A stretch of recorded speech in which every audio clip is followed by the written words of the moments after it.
What's up, everybody? This is Ming Chen from AMC's Comic Book Men. Listen, I have a podcast studio. I do multiple podcasts. I listen to Kevin Smith's podcast. Those podcasts don't matter. The only podcast that matters, Spoiler Force Podcast. They record in Michigan, my friends. And if that's not an indication of how awesome this podcast is, my man Ricky Veng, the host, he's Asian. So that's all you need to know.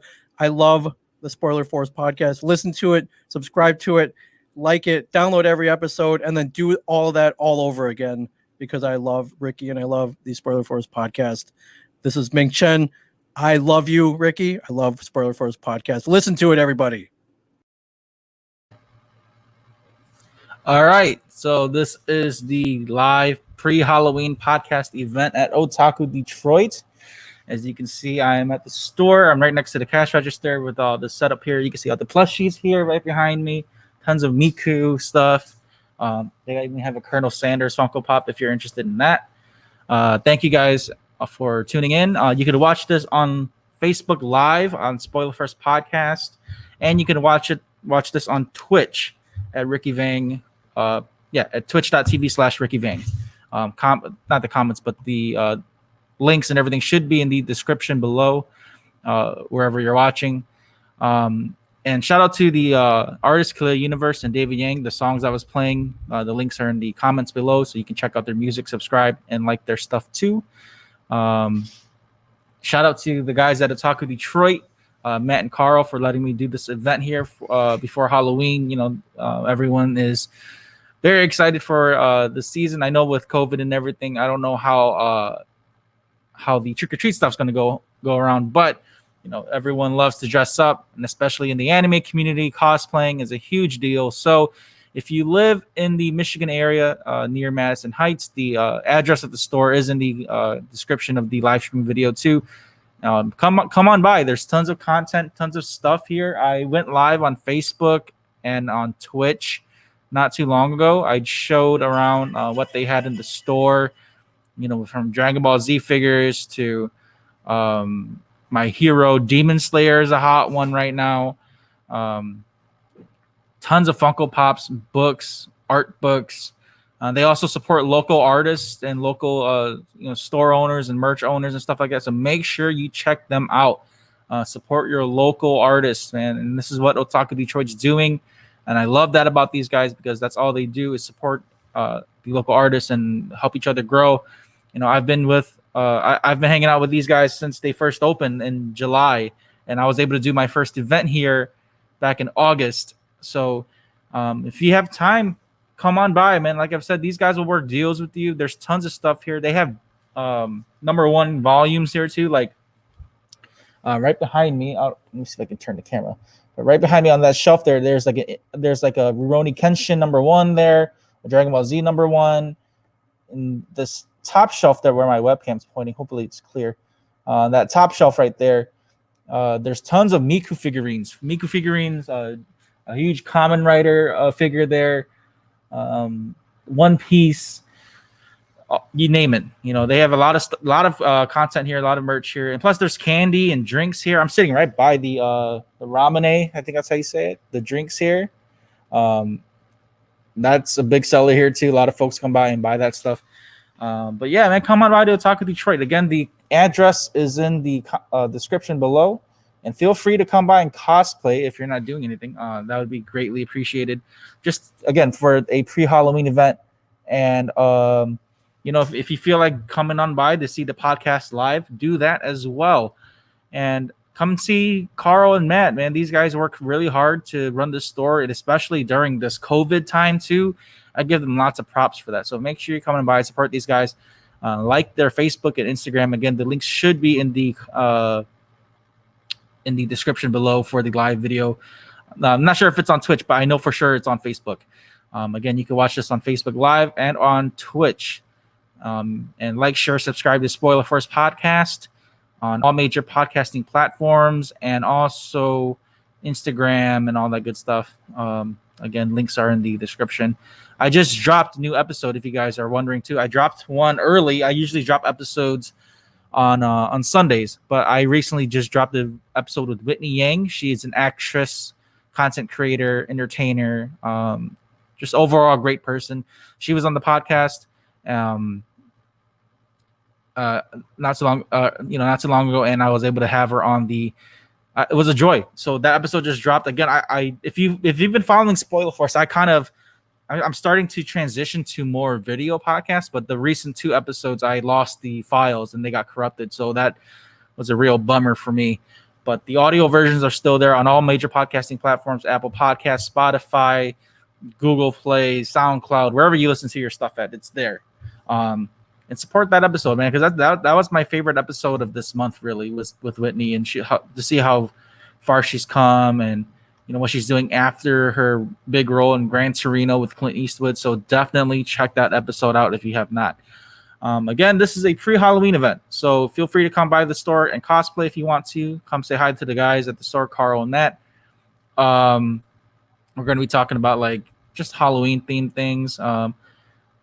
If you guys have any stories or any topics you guys like to talk about too, drop them in the comments below. So Halloween for me hasn't really been a big thing that I really celebrated. I mean, as a kid, I liked doing that, but I grew up around a church, so I didn't really experience a lot of door-to-door Halloween stuff until I got older. But it's been really fun to just do this stuff and to see how much everything's changed. How I don't know if it's just a generational thing, but I feel like there's more adults that are more excited to dress up for Halloween than there are actual kids. And with cosplaying being such a big thing nowadays, everyone's doing a lot of people are doing cosplaying, and anime's taken off with just all the character designs and gaming and stuff like that, and people being paid to cosplay now. That's a big thing. So yeah, man, I really enjoy the art, because now it's not just dressing up no more. People are actually creating crafts, building their cosplays or their designs from the ground up, and it's really great to see that. And hopefully some local Michigan cosplayers come on by. That's something I'd like to see too. So oh, and also, if you guys want to join the live stream, let me just share this link here. I forgot all about this.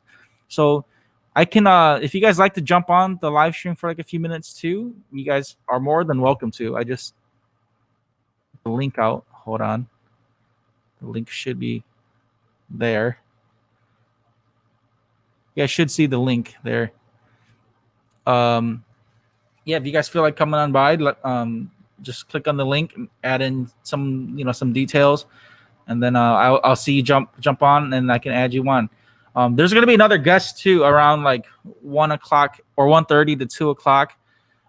So they're with Nebula Amusements. I believe his name is Mike Castro. Yeah, he'll be on pretty soon.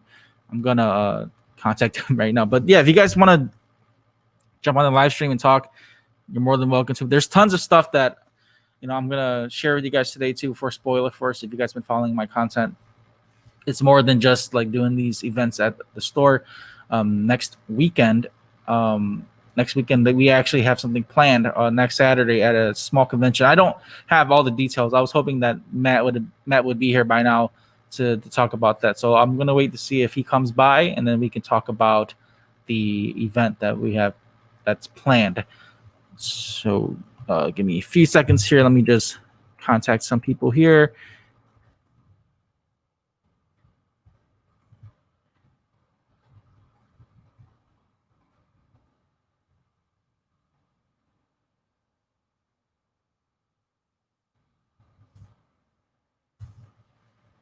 Okay.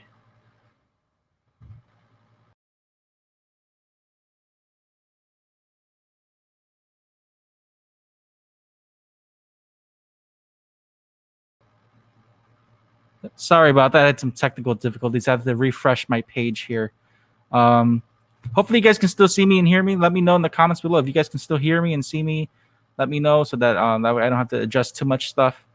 Again, I had some technical difficulties for some reason. I had to refresh the page to see comments on my side. I wasn't sure if people were commenting or if people were engaging. So it was just some of that. But yeah, man, Halloween for me, again, like I've said, it wasn't something that I really celebrated as a kid. You know, growing up in a church and everything, I never really experienced door to door Halloween trick or treating. I mean, I did maybe once or twice as a kid, but then, you know, with like the anthrax scare, you guys remember that anthrax scare, and then like um, stranger danger, which is still a big thing now, but like it's just something that my folks never really were excited about. And then I guess it just kind of I just grew up with that. Now as an adult, I don't really participate in trick or treating or like even give candy away at my house. So I don't really do that. And then like the effort to go buy candy and give it to kids, I don't do that. Um I end up eating the candy for some reason. I don't ever give out candy. If I buy a bag of candy, especially if it's like bite size or fun size as some bags are, I don't ever really share it. I end up eating the candy and then I don't ever give it away. And then whenever there's bad candy or the candy that I don't eat, I usually just throw it away. Yeah. So again, I dropped the StreamYard link here. If you guys want to join in, please do. You know, if you guys are interested in anything about the store, comment below too. If you guys want to know what they have here, I can, you know, move the camera around so you guys can kind of see what's around in the store. Like I said, they have tons of deals here, man. It's a great store, great community here, and shout out to everyone that's here. Let me just share with you guys some of the people that they support here. So you have Key Tiger Creations and Arafel Artist, I believe that's what they are. So there's my card there. Tons of other local artists and stuff like that. Support those people, please, because, you know, again, that's how we grow as a community. Got to support each other and share each other's content and stuff like that. So make sure you come on by. You know, they're even selling you know, like clothes in here. So I believe there's like sweatshirts and t-shirts by Pews. I think that's the artist's name. And there's also like furry cosplay. Oh, you can't really see it, but there's like furry cosplay headbands there. They had an event about 2 weeks ago or so. By Key Tiger Creations, that's who they are. Yeah. Carl just got back from inside here. Let me just move the camera. See Carl here.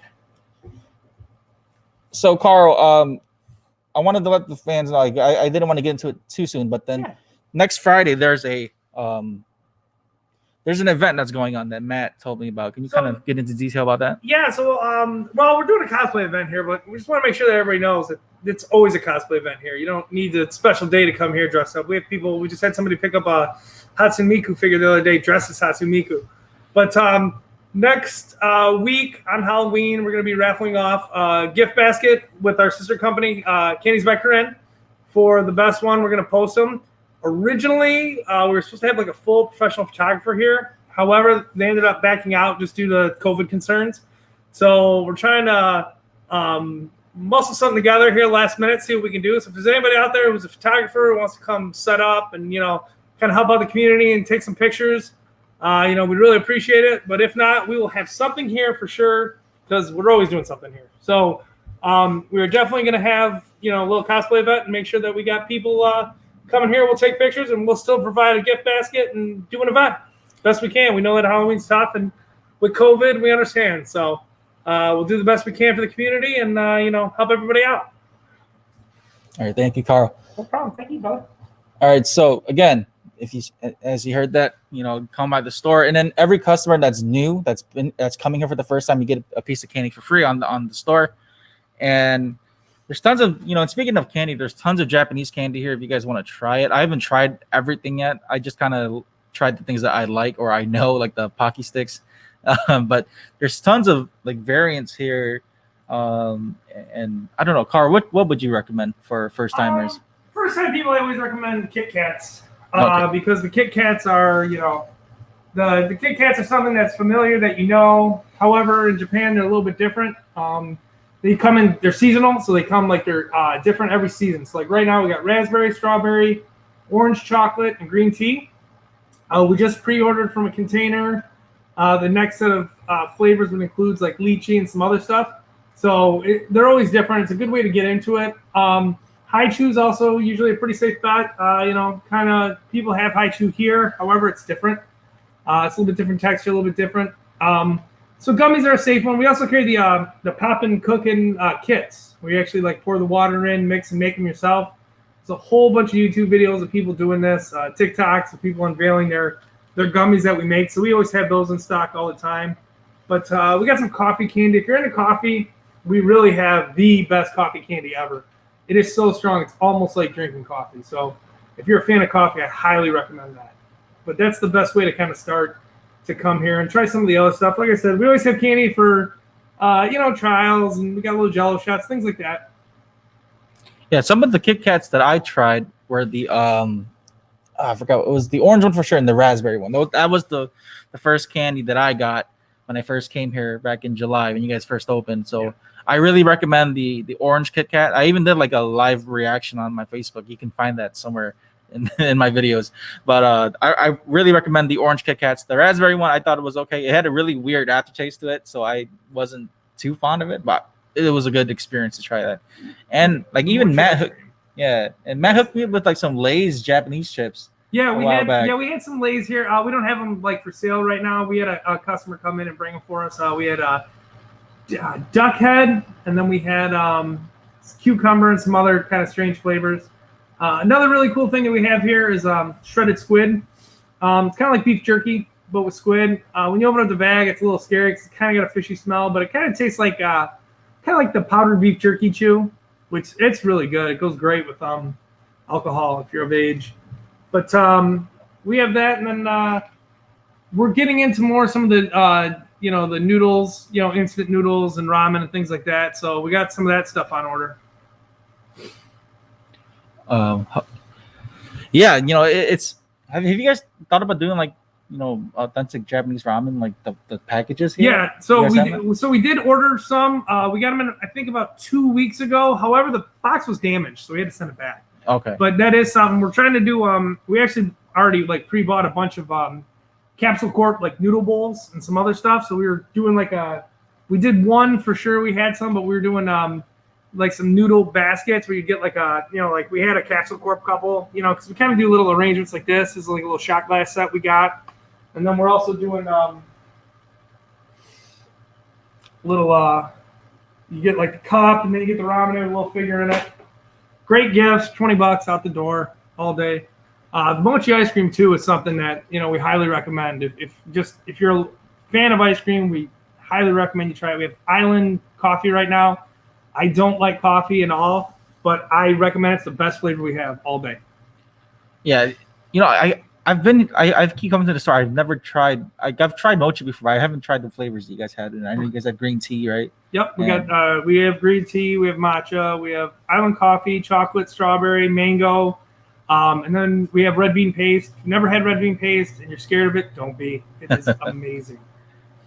Yeah, man. I was earlier when you were outside, I was letting the fans know about the collection you guys have there, the shelf up there, and how you guys always have new merch coming in, or at least every time I'm coming here, and you guys always let me just move this camera here. Perfect. Okay, so you guys always have new merch, and with inventory and just how does that with COVID, how does that affect you guys? So COVID has been extremely just insane getting stuff in. Hey guys, welcome back. Sorry. It's been just tough getting stuff, but we try to get new figures all the time. We actually hooked up with a buying team in Japan. So they are starting to take requests and stuff. So we're like really starting to get it in. But right now, and I will be 100% honest with everybody here, 100% of all the money that we make, we put it right back in inventory. And anybody who's been here in July knows that, because this place was desolate and it was empty. And if you come in now, you'd be kind of blown away at how much stuff we got. We are not scared. We're double down every single time. Just to be real with you, everything we get goes right back in inventory.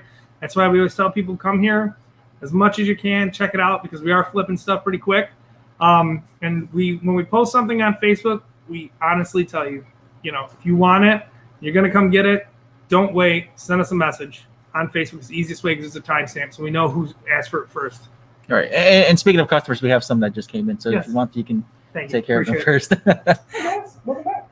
Yeah. So, and customers can also like reserve items that come in the store for a limited time. If you guys are interested in that, again, all their information is on the description of this live stream. You guys can email them and let them know what you guys want. Like I recently just told them I wanted to see if they can get like Konosuba merch or light novels and stuff like that, and you know, hopefully they can get their hands on that. You know, there's tons of material here, and these guys are willing to work with you, man. That's what I love about the store. I can't say it enough how much these guys are willing to help out the anime community and be a part of it. And so, you know, again, if you guys want to join in on the live stream and if you guys have questions, drop them in the comments below. That way Carl can answer them too. And don't be afraid to come by the store physically. You know, as long as you wear your mask in the store, come in. Feel free to cosplay. You know, if you ever feel like cosplaying on a random day, just come in the store. That's what everyone's doing. And there's tons of, you know, again, tons of anime merch and stuff like that. Yeah, you know, I don't think there's any. I don't think there's lots of like. Because I know with Halloween season coming around, you know, you guys, this will be your first year for you guys celebrating Halloween here. You guys have anything planned at all? No, just the event. Just trying to get as much people in here as we can. I mean, obviously, but you know, we love all events. We love all people and customers, and we love cosplay. So, you know, that's why we try to do a lot of the cosplay stuff not at Halloween. Feels like everybody thinks like it's acceptable to do it at Halloween, but we love when people just come. You know, every time we get somebody who just shows up random at the store cosplay, we post it on Facebook because we're like, yeah, no, it's happening here. We love it. And when we did the Sailor Moon event, which was actually the same day we did the last one. Yes. We had a line out the door and a lot of people dressed up in cosplay. It was awesome. Yeah, I think that was a pretty memorable event because it was like right after I was done podcasting. That's when the line kicked in. You know, everyone came in, bought the merch there. I even bought one of the stuff there just for memorabilia. You know, like that was pretty fun to have. Do you know when Matt's going to come in? Yeah, he's taking care of a couple errands. He should be here pretty soon. Okay, yeah, because I wanted him to come in during the live stream too. That way he can kind of explain more about like what we have planned for next Saturday. Yeah. Yeah, it's like a mini convention. Hey, thank you so much. We appreciate you. So, yeah, man, like it's, you know, still pretty early, man. If you guys come in, again, like I said, come and check out the store. Hi, guys. Yeah. Welcome. First time in? Yes. Awesome. First time customers get a piece of candy at us. You see that? Yeah. I just mentioned that not too long ago. We got new customers and they get free candy. Thank you very much. So come on by, man. Let me just share the address here with you guys really quick. I know it's in the description, but maybe it's going to help you guys too. We got mochi ice cream, ramen soda, wall scrolls, everything and everything. Doing a live event today. We're doing a podcast out of here, so kind of fun. Is there anything I can help you with? Let me know. All right, awesome. Here's the address here for you guys to come on by. It's Madison Heights. And also, you can show off the mural today too. Oh yes, that's right. Yes. Every month, is it every month, right? Yes. Every month, Otaku Detroit, the guys here allow local artists to come on by and paint on their mural. Who was this last artist that did the? Her name's Q. Q. Okay. Shout out to Q. Q's awesome. Q's awesome, and then we love that people come here and get to display their art. Next month, we actually have our first digital art. Actually, so the guy drew it digitally and then he had it printed, and we're going to be mounting it. Perfect. So any medium's allowed, as long as it doesn't, obstruct the doorway. We're fine with it. If you want to paint or stencil or do whatever, we love it. Yeah, like I've been trying to encourage some of my artist friends to come on by and work on the mural too. I don't know if they if they got the message or they just didn't see it. But yeah, man, like there's if you guys just want a quick look around, I can just turn my camera around for you guys. So here is What's behind me? Plushies. Again, you can see the Bigfoot and the Miku there, the Miku plushie. Manga right there. Again, there's like a Dragon Ball Z #1 behind me. Rurouni Kenshin #1. So wall scrolls are having Final Fantasy VII. If you're a big Final Fantasy VII fan, there's some My Hero Academia merch there. And then So if there's something that you'd like to see, let us know. We can order it here. We can do it at here's some of the figures on the shelves there. Lots of Miku stuff. Number one, Neuros is a sweet set. There's 23 of them. So you Yep. see them on Netflix. Yep, see, heard that. Here's some more wall scrolls. We actually had JoJo manga coming in. Tons of content right here. Candy, manga, figurines that came in, Demon Slayer stuff, My Hero, Dragon Ball Z, tons of Funko Pops right here. Some more wall scrolls if you're into that. Again, here's some of the local artist stuff. Pews. That's what we do. We work for you guys. Can't really see the glare there, but some of the headbands for cosplay. Need book 6? Yes. You said diamonds? Yep. So definitely come on by the store.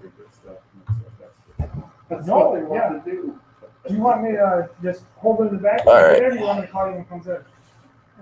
Or email or whatever? Probably calling us when it comes in, right? If you guys have any questions, let me know. Drop them in the comments below. If you feel like joining the live stream, I did drop the link there too. Please keep it appropriate, please. If you do want to join the live stream, keep it towards the. If you guys have any questions for the store, let me know, and that way I can comment it to the owners here. Hunter x Hunter series, all 36 books. So if you're in a full series, you get a really good deal on it. 25% off. You can buy like an entire series through us. I mean, so we just hooked up with the distributor. That's how we're able to get through the world. We just love it.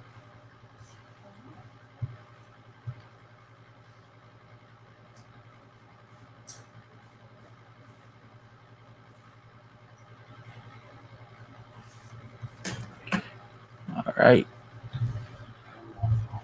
Take a quick break here. I'll be right back.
All right, guys. Thank you guys for waiting out. Just had to take a quick break here.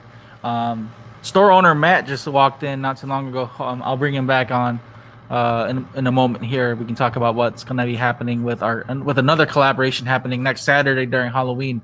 There's a small convention that's going to go on, but I don't have all the details and stuff yet.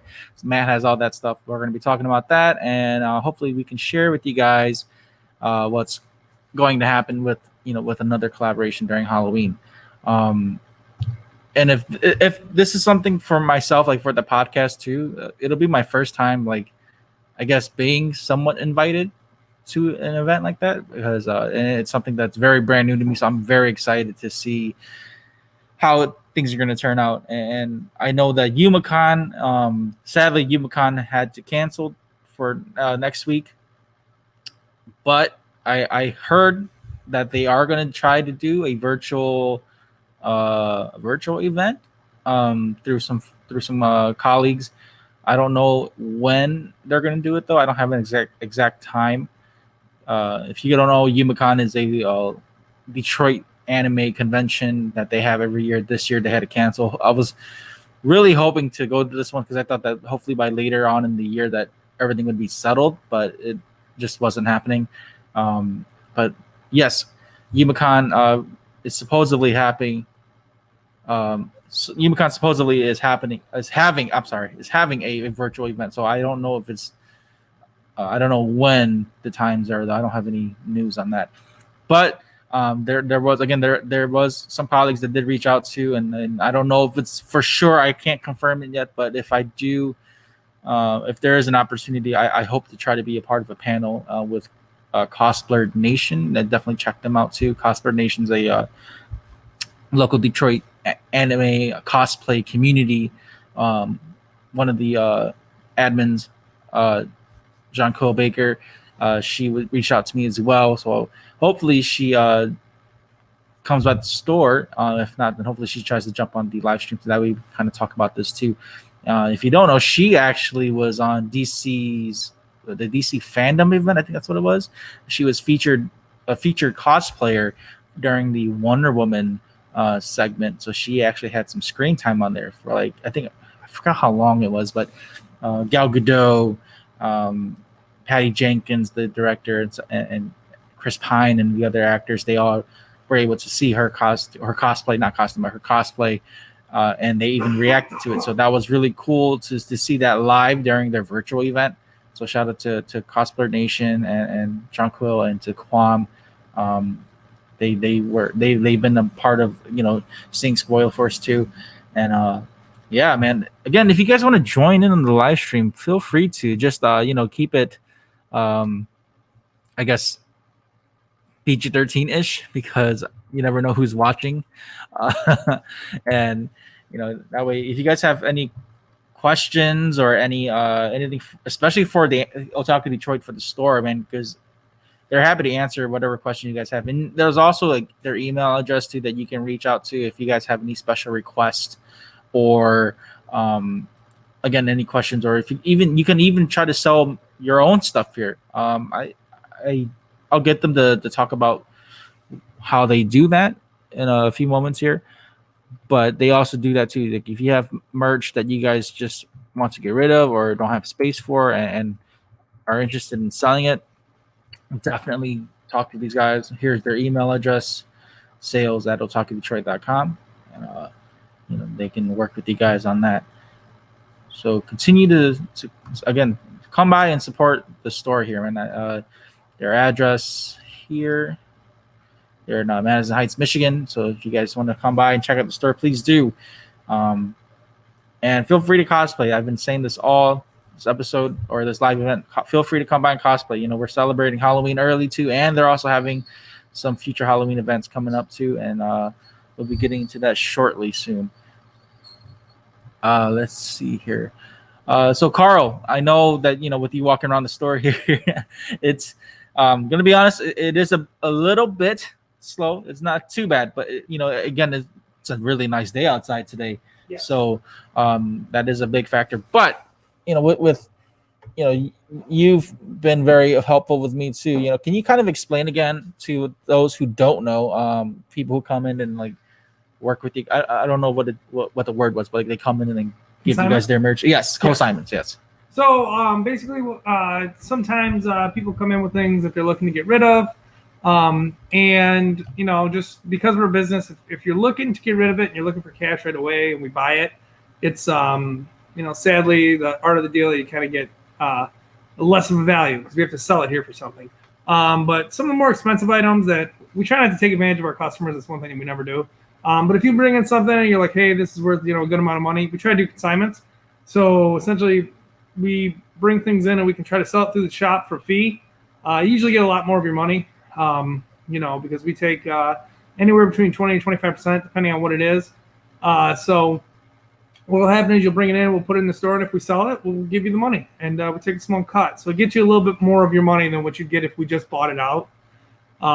Sadly, not everybody always has this option. But if you do and you got something you're looking to get rid of, come see us. I mean, we buy as well. We just had a guy come in a couple days ago, and he had a whole bunch of Clamp merch. We got full Clamp series on DVDs, Clamp books, Clamp art books. So we got a huge Clamp lot from this guy. It was just something that he had back in the day, and he was looking to, get rid of it. And so we picked it up. We got it in the store right now. So if you're a Clamp fan, come check us out. We got, oh my God, we got everything right now.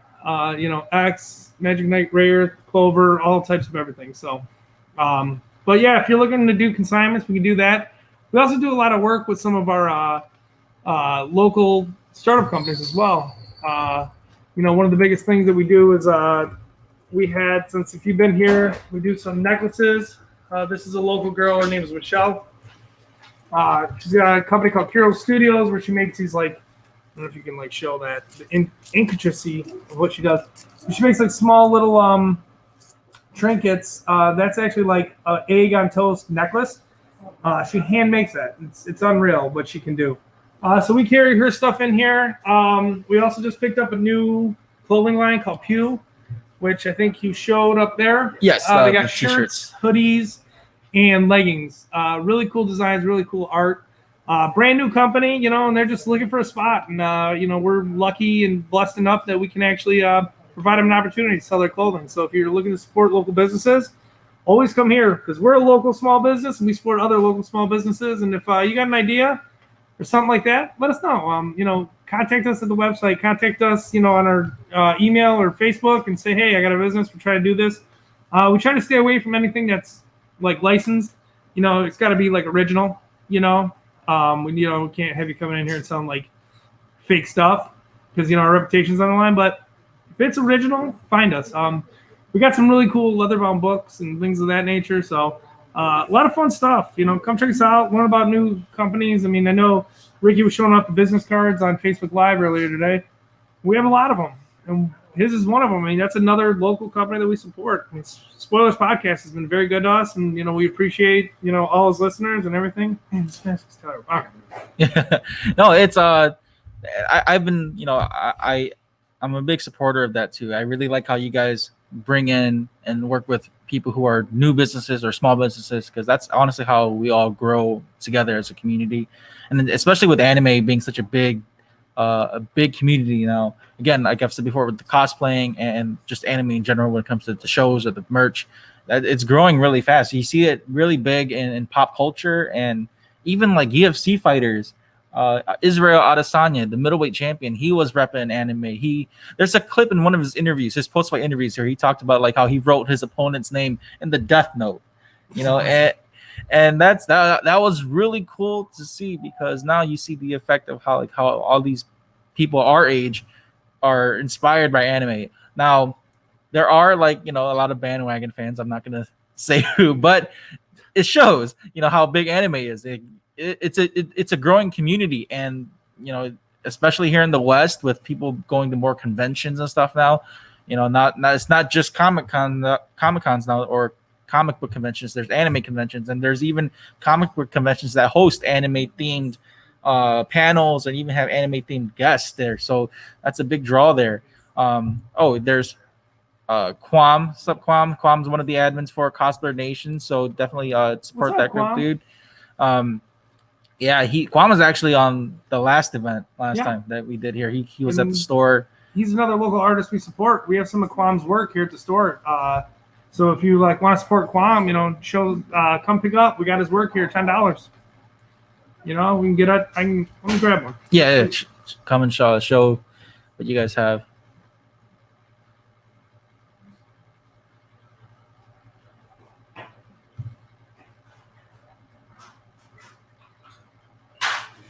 While Carl is grabbing that artwork, again, if you listen to Spoiler Force podcast, I just dropped a new episode today with Whitney Yang. Again, she's a Hmong actress, entertainer, content creator, and I dropped that episode early. I usually don't. I usually drop episodes on Sunday, but I dropped it early this morning, which is why I had to kind of push the time for our podcast event here from 12 to 12:30 because of that too.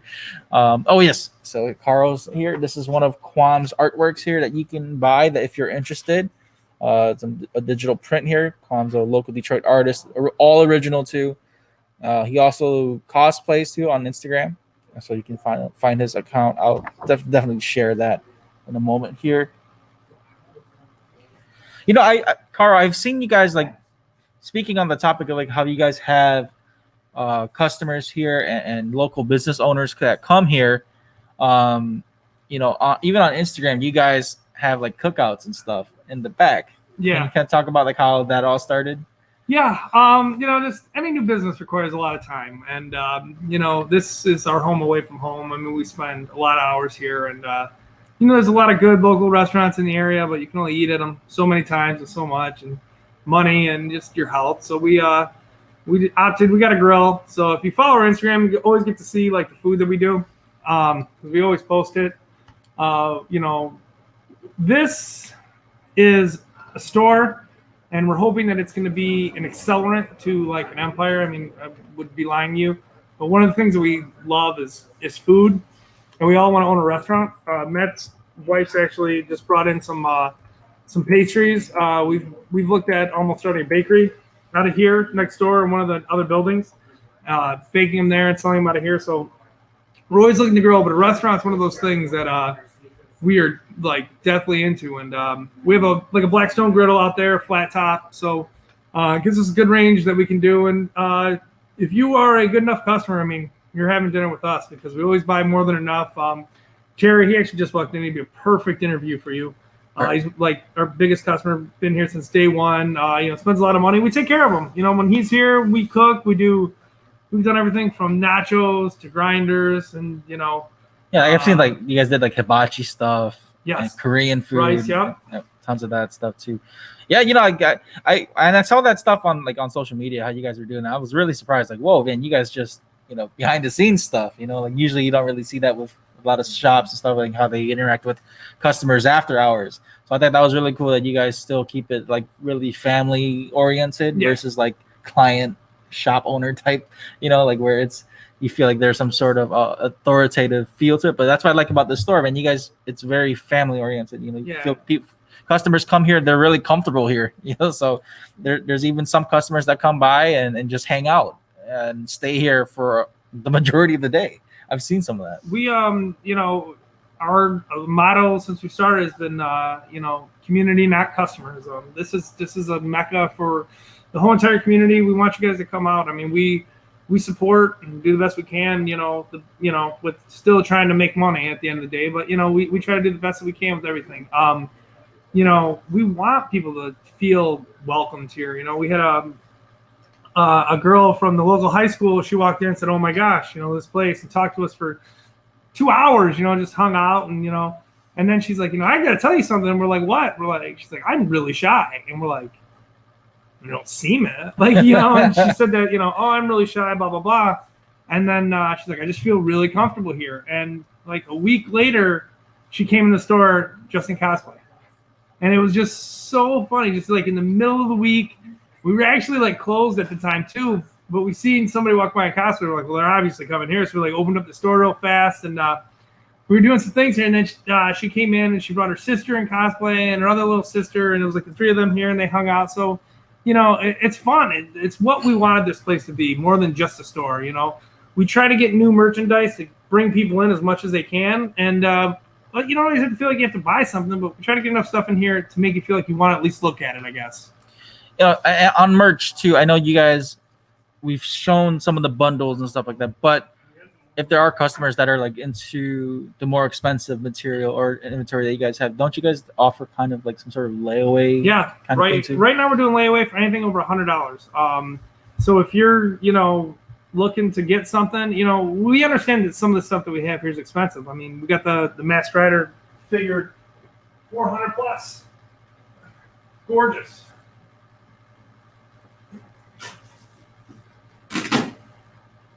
Right there, Kamen Rider #1, the original Kamen Rider. Yep. If you guys love Kamen Rider, man, come and check out this figure, man. It looks amazing in person. So like that, we are definitely doing layaway right now for the holiday season, and it's 25% down just because we have to do that, and then anything you just come in and make payments, and we track it and we give it to you. And we've had some people buy some figures, and we think that it's the way to take people who want to go from the $50 figure game up to the higher one, and some people just don't always have the money all at once, and we understand that. We understand that because we're collectors too, and we have a business here. We can't always buy everything at once, so we try to do the best we can for the community and hope that it builds a solid foundation for us for the future. And I also brought up that you guys do let customers reserve items that come in. Yep. How long is that? Is that like a 24-hour thing? Right? No, usually, honestly, we will hold something for 2 weeks. That's kind of our limit for holding stuff. 2 weeks is the limit just because a lot of people get paid bi-weekly. So just as if you got paid that day and you walked in here and said, oh my gosh, I really want that. Okay, in 2 weeks, hopefully you'll have the money. You know what I mean? Right. So that's kind of our number. Yeah. But we do hold items a lot. We usually put a store date on it. Write your name on it and then say, okay, this is held until this date. And after that, we got to put it on the shelves because we are a business. But we are for sure 100%, here for you guys. And we have stuff on hold right now, and just waiting on the people to come back. And they're appreciative of it. And that's what we like. And they tell their friends, and hopefully it spreads like wildfire. Now, I brought up too. I forgot if I mentioned this on the previous podcast event, but you guys had the whole Haikyuu set, the manga set, and that sold quickly within that same day. Can you kind of just explain how that happened, to how you guys got the whole set? So we've actually are really trying to get into the whole set game. So if you're a manga fan, this is the store for you. So that one came in, it was used. A girl was looking to consign it. That one was on consignment. She brought in the whole entire set, the whole series.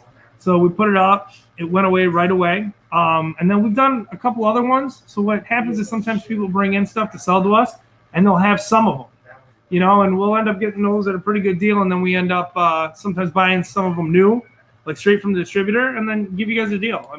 If you're buying a full manga set, don't go anywhere. Come to us. We just had a guy call yesterday. He was looking for Hunter x Hunter. And, if you're buying an entire series, we'll do 75%, so you get 25% off because, we sell so much at once. Right now we got Doro Hidoro. Yes, a brand new series too. Yeah. The artwork, it's pretty mint condition, right? It's really good. The condition's amazing. The whole entire, every one of these books is new. Yes. We got a new distributor, and we were able to take advantage of some of the terms and supplies they gave us, and we're trying to pass along to you. So if you're a Doro Hidoro fan, this is the place to come. Right now we got the whole entire series for $250, which is $50 off, and then on top of that we also have 1, 2, and 3 on order, 5 sets. So we're going to be doing little Doro Hidoro starter manga bundles, and you'll be able to get those for a good price off as well. And that can customers also do that for the layaway option as well? Or? If you're laying away a book set for over $100, yeah. Okay, perfect. Yeah, that way it's not just to not cause any confusion for customers who are watching this. It's not just towards the actual physical figurines, but also their books and stuff too. Yeah, items over $100, so a full series set would work on that as well. And you said that's becoming a Netflix series, right? It is a Netflix series. Oh, okay. It's already out on Netflix. And we just had a guy come in, he just watched, he loved it. So, I don't know how long it's going to last because he was really sweating it hard. Yeah, Netflix has been picking up a lot of anime for sure. I'm not too big on some of the stuff that they have, because some of the things that they have are like the 3D anime kind of series. So I wasn't really a big fan on that. But people have certain tastes, and Baki was a big one. Baki is pretty cool. Yeah. If you haven't watched Baki, it's pretty cool. Yeah, that was. It was funny. My dad, I thought it was okay. I know that's a sequel from another series, but my dad really enjoyed it. But when I watched it, I kind of I don't know. It reminded me of like a lot of the old school over the top. It's so over the top. It's if you have to really like over the top to like Baki, like when they escape from prisons, like the prisons are just over the top. Yeah, you're such a bad criminal. We have to lock you in a submarine, and he can hold his breath that long. It's fun though. That's a cool one. Doro really blew up, and the books are just amazing. It's awesome. And I mentioned on the live stream here, you guys have some number ones back there too, like the Dragon Ball Z, Rurouni Kenshin one right there. So we try to exclusively just order number ones, because if you come in and you like a series, we'll order it for you. But just due to limited space, we don't usually carry a lot of full series unless we're selling them like that. So in that whole entire row over there is number ones as well. So we have, if you're looking to get into something, come here. We got all types of brand new manga. Come here, check it out, and then we'll work to get you the rest of the series. Some of it's easier to get depending on what distributor we get it from, but number ones, we got number ones. It's very rare. A lot of the other stuff we have kind of gets shifted to the back. But we are building a full Naruto set right now. We got a huge portion of it, probably 25 books. A guy came in and sold to us. So we're going to take those and then fill in the gaps with brand new ones and issue it out at a discounted price for us. For you guys, I mean. And that was from another Coassignment too, right? With we bought that. Yeah, that guy came in and had a box of stuff. Just get rid of it. All right. Yeah, and you can you don't have to do consignments. You can actually sell your stuff here at the store. They'll buy it off you guys, and that way you guys can get your money quickly. There was a customer that came in here. They were looking for Pokemon cards, and that's something that's really hot right now. Not just Pokemon cards, but Yu-Gi-Oh cards and baseball cards, basketball cards. And that's such a hot thing right now. I was watching a podcast last night. They're talking about how they're getting into the Yu-Gi-Oh game because of how quickly you're able to flip the cards. Now, is that something you guys are interested in at all? Cards are tough. We don't really buy too many cards. Usually, if you're just looking to get rid of them on an easy route, we do have some Pokemon cards here. They're $1 a piece. I mean, it's just the guy was I want $1 for any card that people grab. They're older, and there's some other stuff, Yu-Gi-Oh, things like that. We sell a lot of starter decks. We try to get our hands on any starter deck that we can.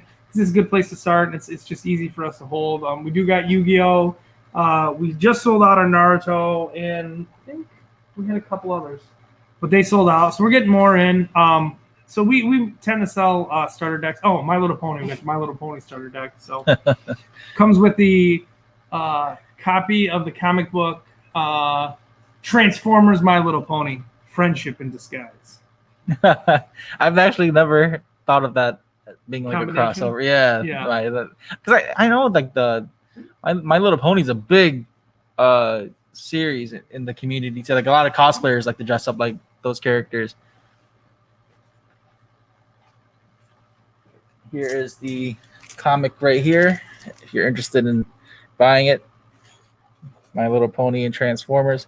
IDW usually does really tons of crossovers. I think they just recently did Transformers and G.I. Joe or something like that. They've done Transformers, Terminator, Transformers, Power Rangers, I believe. But Transformers Terminator, I think, is the other one that they did that's real big right now. What's up, Quam? I'm sorry, I'm talking to Carl here. You can drop an event link if you want to, man. I know Cosplay Nation is doing something for Halloween too. If you want to, you can explain it. I'll send you the invite link.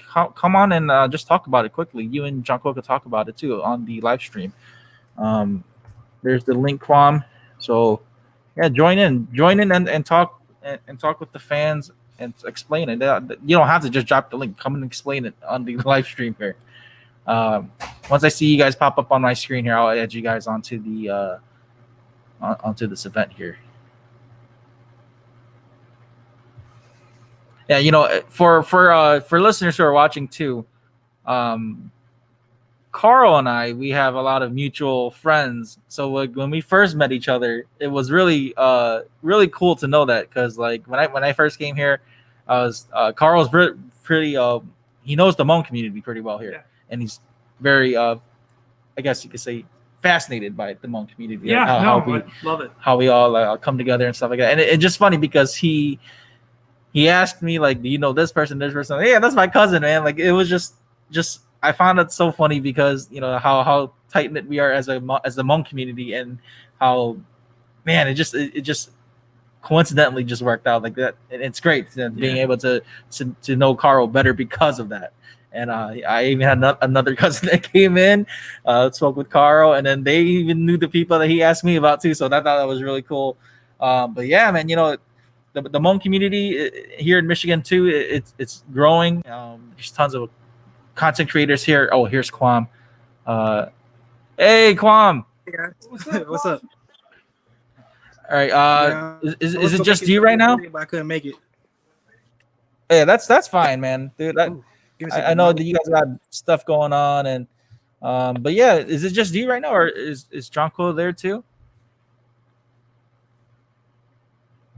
About to leave out to go to the bus in probably like 3 hours. Okay.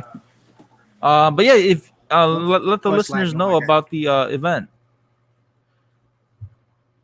Okay, so is it lagging? I can see you fine. Yeah. Okay, so for the event, we was doing. Give me a second. For the event, for Halloween, we was doing the event. Like I forgot where it was at. Give me a second. I think it was in Southfield.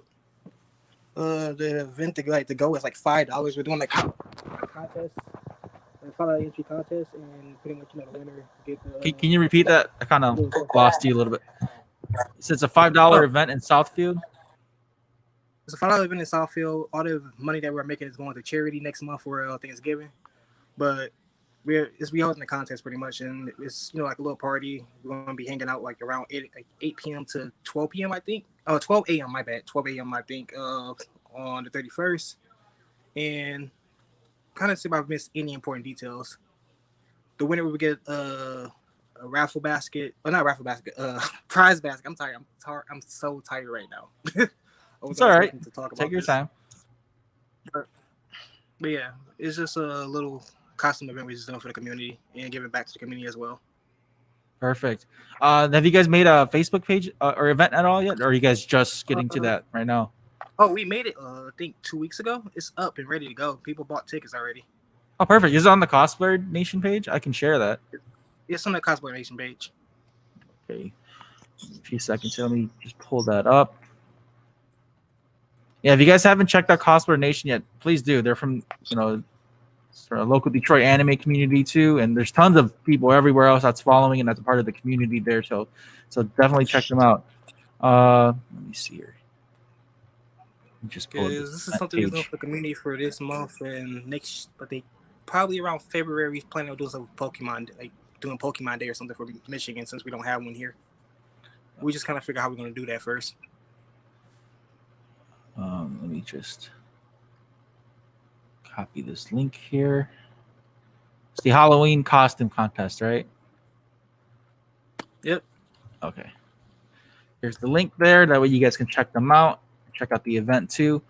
Yeah, man.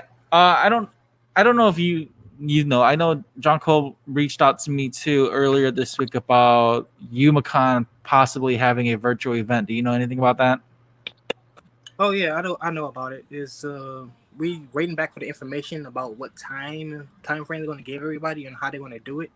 So far, the email been kind of messy, so it's not really much we can give you about it. I figured. I know that like a lot of people were looking forward to UMACon, man. Like with COVID being the monster that it is of this year. But I mean, I kind of saw it coming too, man. Like. I mean, not to bash on the event, but like I kind of saw it coming of the event just canceling.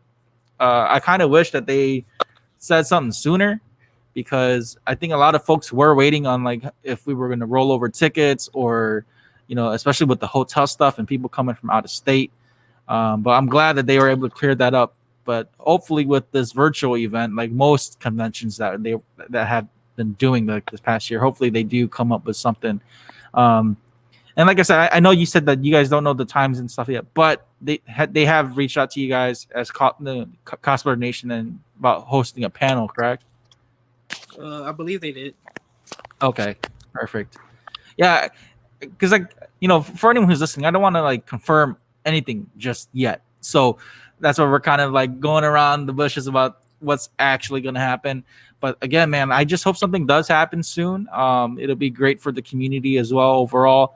And for you guys too. I think it's great that you guys are working together. I know that Jonquil has done stuff for the community recently. I think was it a homeless shelter event or something like that? Or what was it? Forgotten Harvest. We was handing out food. Yeah. I thought that was really cool. Can you kind of explain that? Yeah. Thursday? What was that? It's something that he's planning on doing every single Thursday. Okay. So it's like something that she could call it giving back to the community as a cosplayer. So it's just something she wanted to do besides just being just cosplay. She wanted to be just beyond that to give back to the people who really need help and just lend a helping hand whenever we can. And have you been a part of that too? I work weekdays, so I only helped one time because I had missed work. So I really can't help really. So that's understandable. It's like it's doing the weekdays. Yeah. I just think that's really cool that you guys are doing that though, like as a group, to help out the community in Detroit too, and helping out people. That's really cool that it's not just for cosplaying. You guys are actually going out there helping out people who need help, and that's what a lot of the positivity that we need to see more of this year. I know with this year's crazy events, it's been very hectic, but that's a good way to still continue to spread positivity to people, and that way folks don't have so much of a negative outlook on this year. But yeah, man, do you guys have I know you guys have the Halloween stuff coming up, but do you guys is there anything else that's Halloween related that you guys are planning to? I mean, I think I saw that you guys are doing like the tour bus event. Is that just? Oh yeah, that's today. That's actually today. Oh, today. Okay, perfect. Yeah. Can you kind of talk about that? So we had got a old Greyhound bus and went it out as a party bus, and we were doing activities on the bus, and then we're taking that bus to Scarefest around 8 p.m. to go out there and do the horror attractions, and we leave probably about 1 o'clock in the morning and come back home. So it was like another way to helping people that couldn't get to Scarefest this year. Now, is that something that people are paying for? Or is that just like a group thing? Oh, it's the thing that people are paying for. It was like a $15 ticket to get on the bus. Okay, let me just share that then too. That event's today at 8 o'clock. I just I'm looking at but just think about the tickets closed. They closed like a week ago because we. They did. Okay, but I'll just share it anyway, just so that they can see where it's taking place in case folks are going to want to meet you guys there. But yeah, man, I think that's really cool that you guys are hosting events like this to hang out with the community and to expand the brand of Cosplay Nation and all that too. So, but yeah, Quam, thank you for sharing that stuff, and and thank you for even tuning in during this live stream. I know that you guys are really busy too, so to make time to do that was really cool. So thank you. It's no problem, man. All right, I'll see you soon, man. Thank you for coming on. All right, so that was Quam of Cosblerd Nation. He's one of the admins there. Definitely check out Cosplay Nation. They again, their Facebook page and all their information should be in the links that I shared in the comments too. And we just had some customers walk in too, so that's really cool. You can kind of just hear it in the background. But Carl's explaining to them, they're looking at bundles and deals and stuff right now, so that's really cool. Matt, one of the owners, is in the back right now. I'm still waiting for him to jump on pretty soon. But pretty soon though, I do have someone coming on momentarily with Nebula Amusements. I almost forgot the name there. Nebula Amusements. They reached out to me and wanted to jump on the podcast or on this live stream. So hopefully they do jump on soon. We're going to be talking about like how they host events and what they do. And I know they came by to Otaku Detroit to talk about what they do too. So they've already spoken with the owner, and in about like 10 minutes or so, maybe less. Excuse me. They're gonna come on and guest spot and talk about what they have to share. Again, man, for anyone who's listening, please, if you guys have any topics you guys like to talk about or share, stories to share, drop them in the comments below. Here's the invite link if you guys want to just jump on and say hi and talk about Halloween themed stuff, or if you guys have questions for the store or for Matt and Carl and stuff like that. I know Carl explained a lot of what they do here about earlier. And again, for anyone who is watching or listening or who can't tune in live, this episode or this event is going to be on YouTube. It's going to be slightly edited, but it'll be on YouTube later today or tomorrow. And again, like, share, and subscribe to Spoiler Force Podcast. I dropped a new episode today as well, so make sure you check out that Whitney Yang episode too. Actually, let me just share that link with you guys here. Everything about the store reminds me of Japan, and now I want to go back so bad. Oh, when were you there? We went back about a year ago. Yeah, it was amazing. It was truly the coolest thing I've ever done in my life. It was so cool. These kids, look at all the foods. Here is the link for the latest Spoiler Force episode. If you guys have not tuned into that, you can watch that. The video version is just an audio version of it, but then you can listen to it on all major podcasting platforms: Spotify, Apple Podcasts, SoundCloud, iHeartRadio, Google Play, all that good stuff. Yeah, again, I'm just waiting. Just gonna be waiting for a few minutes here for the next guest that's actually lined up with Nebula Amusements. A few minutes here, and then after that, I'll try to get Matt, the owner, to come back on here and talk about our event that we have planned for next Friday. Actually, Matt, are you doing anything? Are you doing anything right now?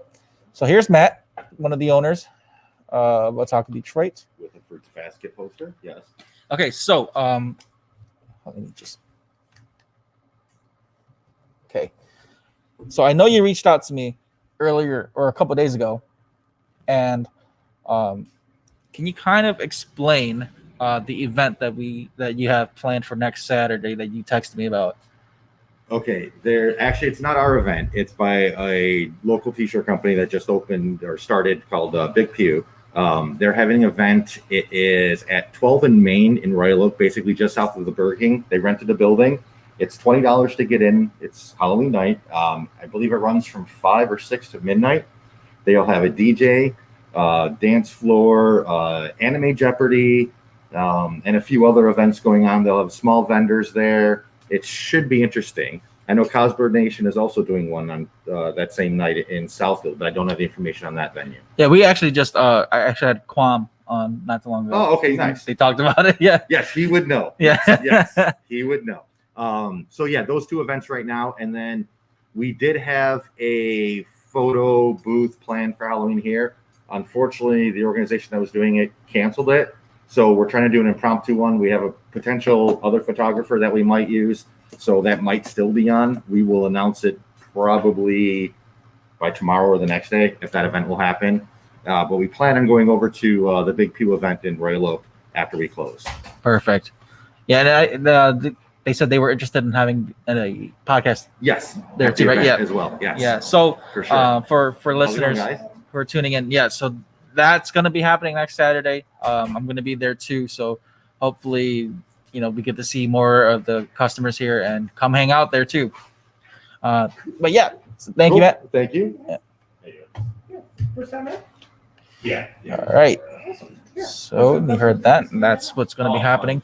I'm going to be dropping by there and podcasting too, so that'll be really cool. Again, that's in Royal Oak, Michigan. Just waiting for the next guest here, so just.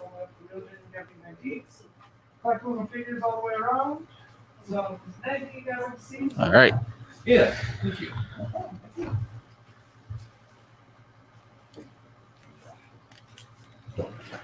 yeah, but if you guys have any questions, drop them in the comments below. That way I can run that by Carl or Matt, and they can answer that to you guys.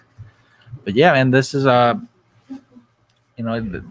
it's been really great to be a part of this community here and to just help share all this content here with them, and to be able to podcast here. It's for my podcast, but specifically, it's been tough at times, but it's great to be able to work with people who are willing to work with you, and that's what my podcast is about. So if you're like a cosplayer in Michigan, or a content creator or small business owner, and if you guys want to do an episode with me for Spoiler First Podcast, let me know. Please message me, DM me on Instagram, email me at rickyvang92@gmail.com. The information's in the description of this live event too on Facebook. I have open guest spots for the month of December. So if you want to work something out in December, please let me know. I do have for November, I got guests booked already, so that's why I say for December. But if you're like a cosplayer, business owner, someone with a brand that you're trying to grow, if you want to collaborate with me, please feel free to email me. Let me know. We can work something out in December again. I'm trying out this live podcast event type stuff. A lot of my episodes before were a lot of like pre-recorded or audio when I first started.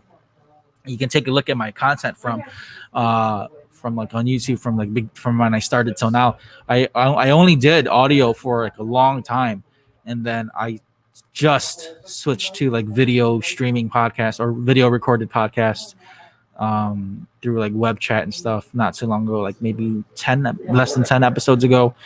And now I'm trying to get my feed in the live podcast stuff. So that's why I'm glad that I was able to come by to Otaku Detroit and test out these live podcast events. Again, you can watch this event on YouTube later today or tomorrow once I edit it up and fix it up.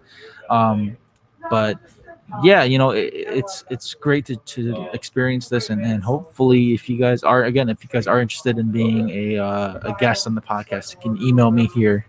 I'll put up my email. That way you guys can contact me too if you guys want to be a guest in the month of December. We'll just try to work a date out in time. Let's see here.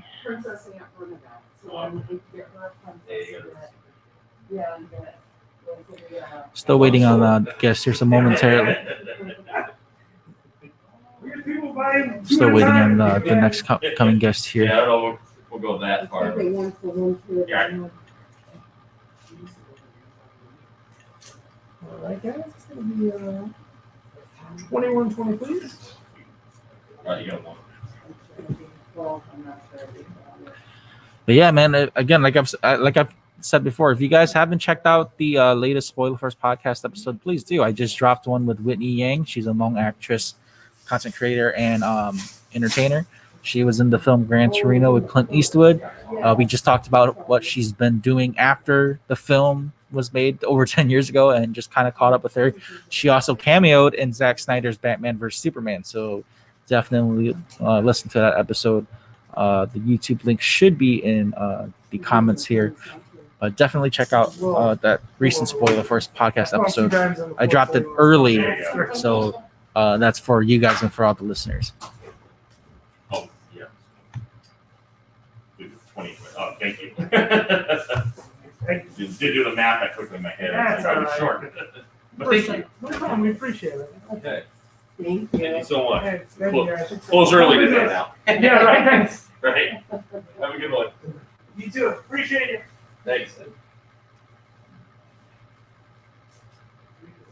Yeah, as you can hear, that's how they treat their customers. It's awesome, man. They treat everyone here really well. When I first came here at the store, they were really open to work with anyone again. And if you're like a small business owner or like a growing brand, come on by, man. Work with these guys. Carl and Matt are willing to work with you guys on almost anything.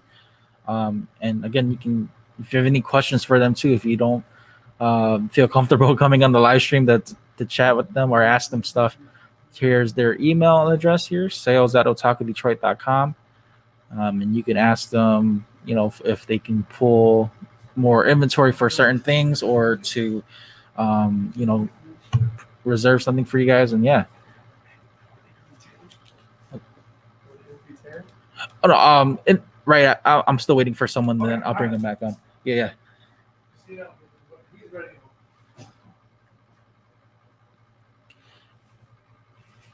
I'm still waiting for this next person here. Hopefully, they're ready to. So, but yeah, the next person that's coming up is, again, with Nebula Amusements. So let me just find their website here. We're going to be talking about what they do here. You can check out their site. They do like AR or augmented reality events for like anime conventions and stuff like that. They reached out to me about maybe a little over a week ago, and they they just wanted to share what they do here. One of their contacts here, Mike Castro, is going to be on the podcast momentarily. I'm just waiting for him right now. I was messaging him earlier. He's still getting ready to jump on here. But yeah, I'm just going to wait a few minutes here, and hopefully he jumps on soon. If you want to see what they do, I think they have like a video here I can share with you guys. Let me see here.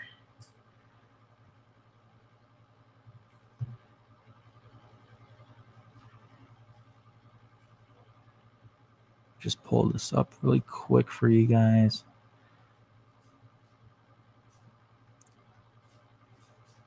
Here we go. Okay. Let me just.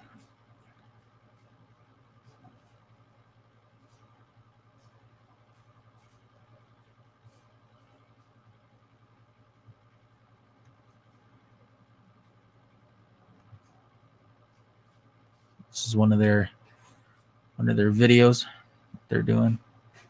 Oh. Yeah, this is one of their videos that they sent me, what they kind of do with their AR or augmented reality. Mike Castro is going to be coming on soon to talk about this, and I'll be playing this again for people who are going to tune into this.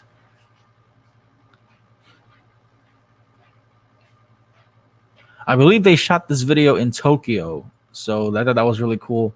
We're going to be talking about like how they made this video and all that too.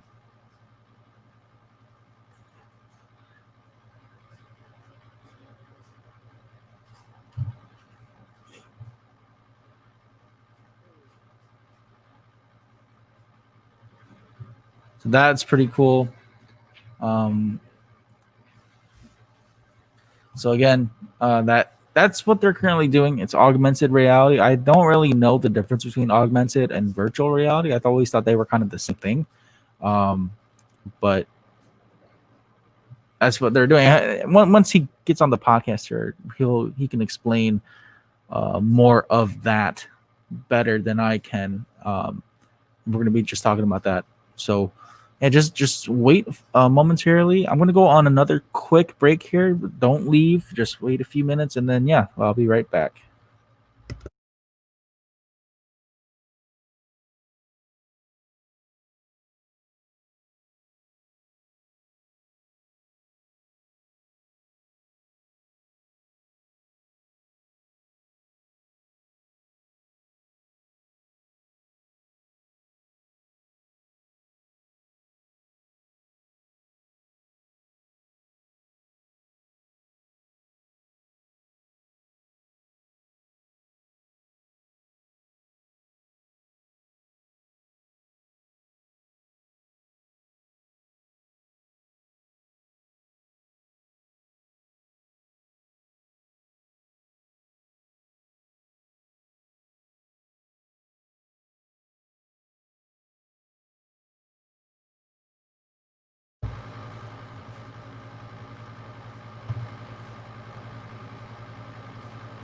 Mike, can you hear me?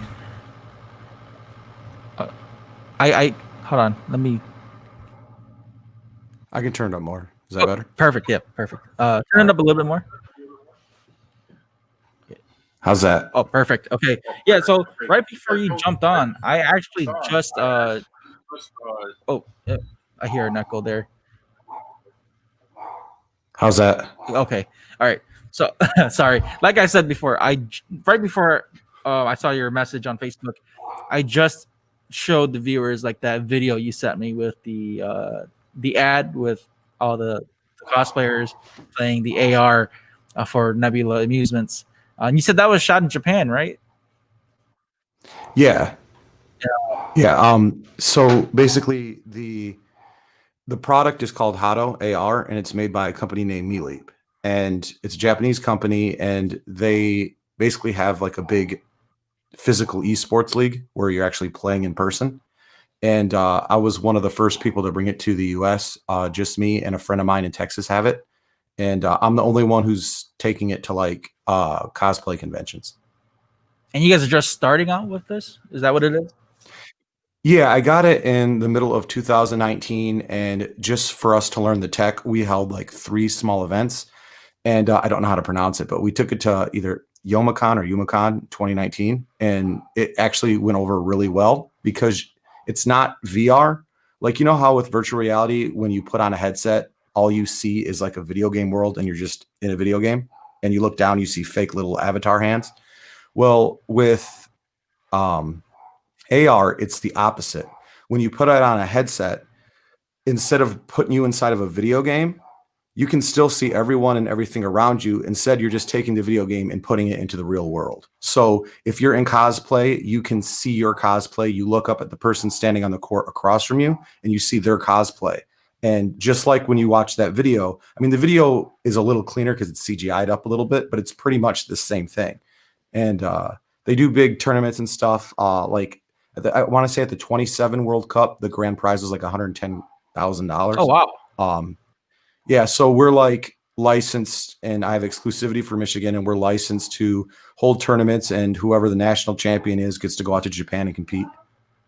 Now, you guys said you guys did events at conventions, but is there any way, like, if customers were like interested, do you guys do like personal bookings too at like I guess like a party event and stuff like that, for like birthday, something like that?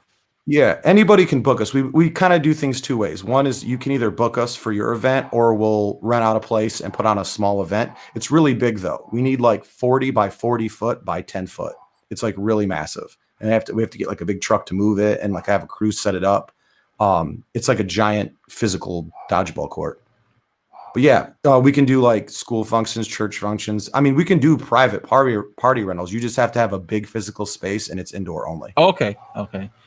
Yeah, and for the listeners, I know you kind of briefly touched up on this too, but how, again, kind of explain, like, how did you? I know you're part of this now, but like, how did you get into this actual company? Like, they reached out to you too, or and you just brought it over to Michigan? Is that how it all started for you? No, they didn't reach out to me at all. When I was like 12, I grew up like kind of low income on the east side of Flint. And when I was 12, a buddy of mine who lived down the street from me, his mom took us to play laser tag, which at the time wasn't very advanced, but to me, it was like the coolest thing in the world. So ever since I was young, I wanted to do some sort of like entertainment business. I was in a band for a while. And after that, I promoted shows, booked bands, ran sound, just always doing events and stuff. And in my early 20s, I was like wanting to put together some sort of entertainment facility, but geared more towards adults. And I did a lot of research and looked up all kinds of different attractions and got quotes. And I probably looked up 100 different things and talked to about 30, 40 companies.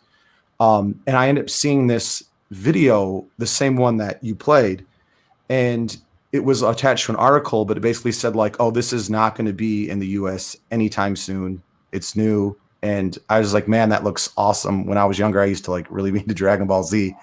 And I never really got too into the idea of being in a video game, but I like a physical aspect. I like running around, and I'd rather have video game elements in the real world to like interact physically instead of just standing in one spot holding little controllers. So, I did all this research, but I didn't have the money at the time for how expensive a venture like that would be. And then I'm in my 30s now, and a few years ago, I was like, well, you know what? I make a lot more money now than I did then, and I have really good credit. I'm going to look into this again. And I had forgotten all about that. And I ended up, it was at IAPA, which is this big trade show for the entertainment industry. and they had it there. But the unique thing about it is Melee, if you purchase it, will provide you with the software and then the hardware and the banners, but you actually build and design your own court, your own lights, your own TVs, and then you can even swap out, use your own computers or whatever.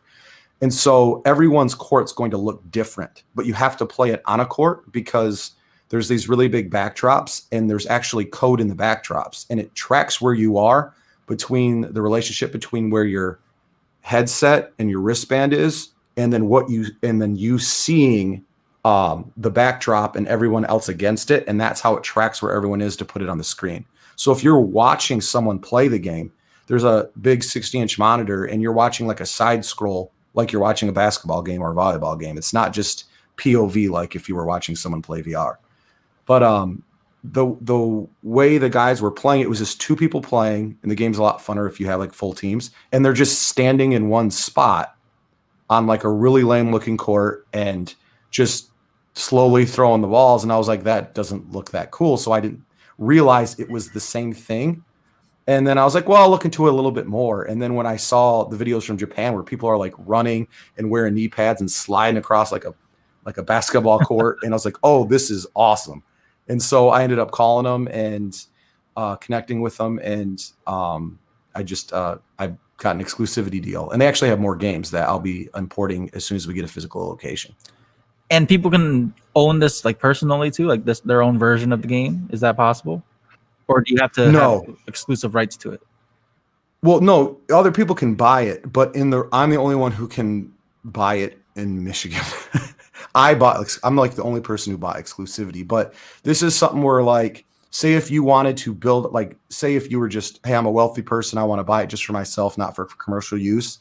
You're looking in building your court all out, maybe $70,000 per court. Oh, man. And then you have to have a lot of space.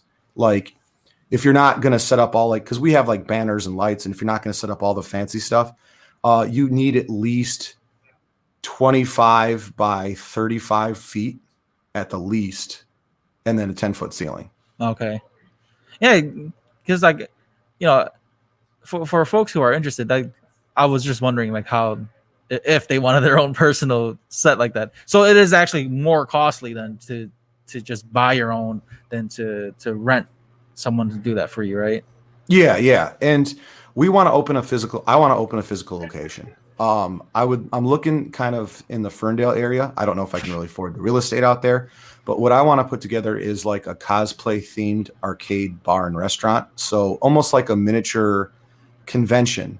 I know after I went to YomaCon, once it was over and I had to go back to work because I work like for a major automotive company, I got a little bit depressed because it was so fun. And it was like, and then I like online, like people were talking about like post-con depression. I thought it'd be cool to almost make like a home base where it's almost like a mini convention all year round where, you know, you can go on a Friday or Saturday, you play cover charge, you're in cosplay if you want to be. The staff's in cosplay. You can get like food and drinks that are cosplay themed. There'll be all kinds of arcade games, but more like futuristic stuff, not so much. Well, arcade bars are right now is a bunch of retro games, but I feel like that people are going to lose interest in that pretty quick. So I want more like futuristic, cutting edge type things, like what we have. And then to have an event space there for raves, or even just to have panels or just different events every month where it changes. But that's something that I kind of want to put together. And so to build towards that, because I'm not like a wealthy person where I just, I have all this money. So that was one of the reasons why I chose to spend a little extra and came, because they didn't offer me exclusivity. I asked for it. Okay.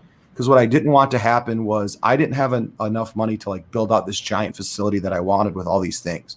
So I was like, I have to start somewhere. So what's something that I can pick that no one else has and that can stand on its own to an extent? And because if I just try to do, I'm just going to have an arcade. Well, there's someone with more money in the area who's going to have a bigger arcade with more stuff. So why go to mine?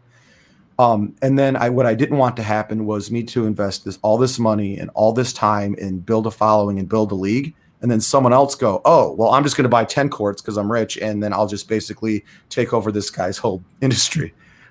So if I have exclusivity, that can't happen. And what's cool about that is it makes it easier for me to work with other companies because I don't have to worry about them stealing my ideas. It's more just like, hey, let's work together. Like I talked to the guys from Otaku Detroit, and we're working on potentially doing an event once COVID is over.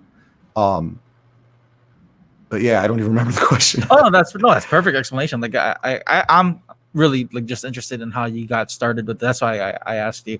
And bringing up Otaku, man, like that's honestly like perfect. Like how we met. You know, just being able to talk about this on the live stream event here. I'm at the store now, but Yeah, you know, how has COVID affected you personally for this stuff? I know a lot of events are closing with like social distancing.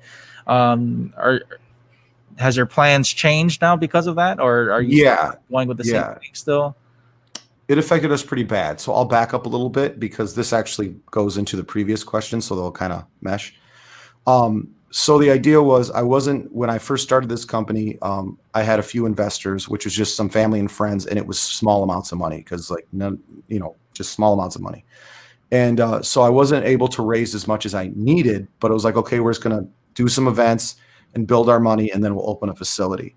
So we were set to do some events in 2020, some stuff in Canada and some stuff in Pennsylvania, just different places. And then COVID hit, and we're basically not allowed to have events. Generally we're getting booked for cons, and all the cons are canceled. And even if a con wants to keep going, their venue might cancel. And then for our own events, no one's going to rent us a hall, and it would be irresponsible. It'd be irresponsible just to say, hey, I'm going to bring a crew of 4 people, and then we're just going to try to get as many people to come out to this event so everybody can get COVID so I can make some money. Like, I'm not going to choose profits over people. Right. So I've had to pay out because we have bills, we have loans that we have to pay on, and we paid out 5 figures worth of debt and bills for 2020 with no income. So all of the money we had that was built up for opening a facility and being our runway is almost gone. So I actually had to start an Indiegogo campaign, which is going on right now. If you go to our site, nebulaamusements.com, NEBULAAMUSEMENTS, you can click on a tab that says show your support, and you can donate, even if it's just $1. It'll get us through until we can get into some cons for 2021 once COVID passes. And then we want to use the money we make from that to open a facility. And the money that I make, that the company does make, it's not to line my pockets. I work a full-time job. I'm a UAW worker. I don't live off of that income.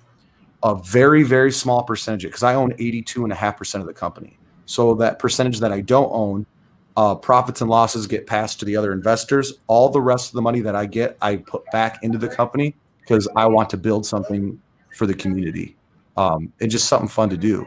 So if you definitely want the opportunity to be able to play this next year, please donate so we survive. Yeah, please do. For anyone who's watching or listening, that like I was talking with Otaku Detroit, man, they're just supporting local and small businesses. What they do here at the store, being able to promote people as much as they can and to work with anyone, I think that's great. And especially for you too, this is something very new to me. I never thought about something like AR, like I always thought it was kind of the same thing with VR, as I was telling the fans before I brought you on here. But it's really cool. I've seen some of the footage like of the gameplay where people had teams and like were shooting the fireballs and throwing up shields. Can you kind of explain like the rules of the game too for anyone who's interested in that? Yeah, for sure. So it's 3-on-3 dodgeball. You can do 1-on-1, 2-on-2. You can also play against the computer. The computer doesn't look that cool. They're almost like weird little triangle bowling pins, but it can be fun because there's a lot of room on how complicated and complex or skilled you can make the computer. So it's actually almost like a lot of levels, but it's 3-on-3 dodgeball. Before each round, you can select your stats. So you can build custom teams. So there's every stat already starts with 1 point, and then you have, I believe, 6 points to, allocate wherever you want. So you have the speed of the blast or your energy orb, the size of it, recharge rate, and shield strength. So you basically you hold up your hand, and that charges your shot, and there'll be a bar at the bottom of your screen that charges up. And there's almost like little tabs. So you don't have to charge it up all the way. You can charge up to, I believe, we haven't even got to play since last year. 5 shots. And so you could charge up 1 shot and let it go, 3 shots, let it go. But you can charge up to, I believe, 5 shots all at once. And then you just throw your hand forward to let them go because it's all motion sensor. You don't have to hit any buttons. The only time you really press anything is you have a touchscreen wristband before each round to set your stats. So you can, and then to charge your shield, you're down. You hold it down and your shield will charge. And then you throw it up. When you have a shield that's up, you can shoot through your own shield. Your teammates can shoot through your own shield. Your opponents have to basically hit it until it blows up or find an angle to get around it. And so you can have players that put all their points in shield and charge, and then another player who makes their blast really big so they're hard to dodge and puts a lot of speed behind it, and they're like maybe your sniper essentially, like they're the ones going for the kill. You can have another player on your team who maybe has really, really fast blast, and their job is just to tear down the shields of the other team. And you can build any type of team structure you want. The court is 20 by 30 feet. So each team has 15 by 20 feet to run around in. And you can see everything. So you can run, you can dodge, you can, jump or whatever. And which is why it's awesome to have cosplay. Because if you're like cosplaying as like Iron Man or Goku or something, and you're actually seeing the blast come from your hand. So yeah, we run it where everyone's playing 3 rounds. They're like 90-second rounds or 80-second. Again, it's been like a year since we played because we can't set it up anywhere. I think it's 80-second rounds, and we do 3 rounds, and you have these, we call them flower petals, but it's like they float in front of your headset, and those are your targets. And so once you take out all 4 of someone's flower petals, you get a KO, your team scores a point, and they respawn after a few seconds. So nobody gets like eliminated. It's just what team can score the most points in 80 seconds, and then you do like a best out of 3. Perfect. Now, is it when you shoot the fireballs or the orbs, is it only going straight, or can you shoot it at like certain angles too? What's neat about it is you have your headset on, and it's almost like Cyclops from X-Men.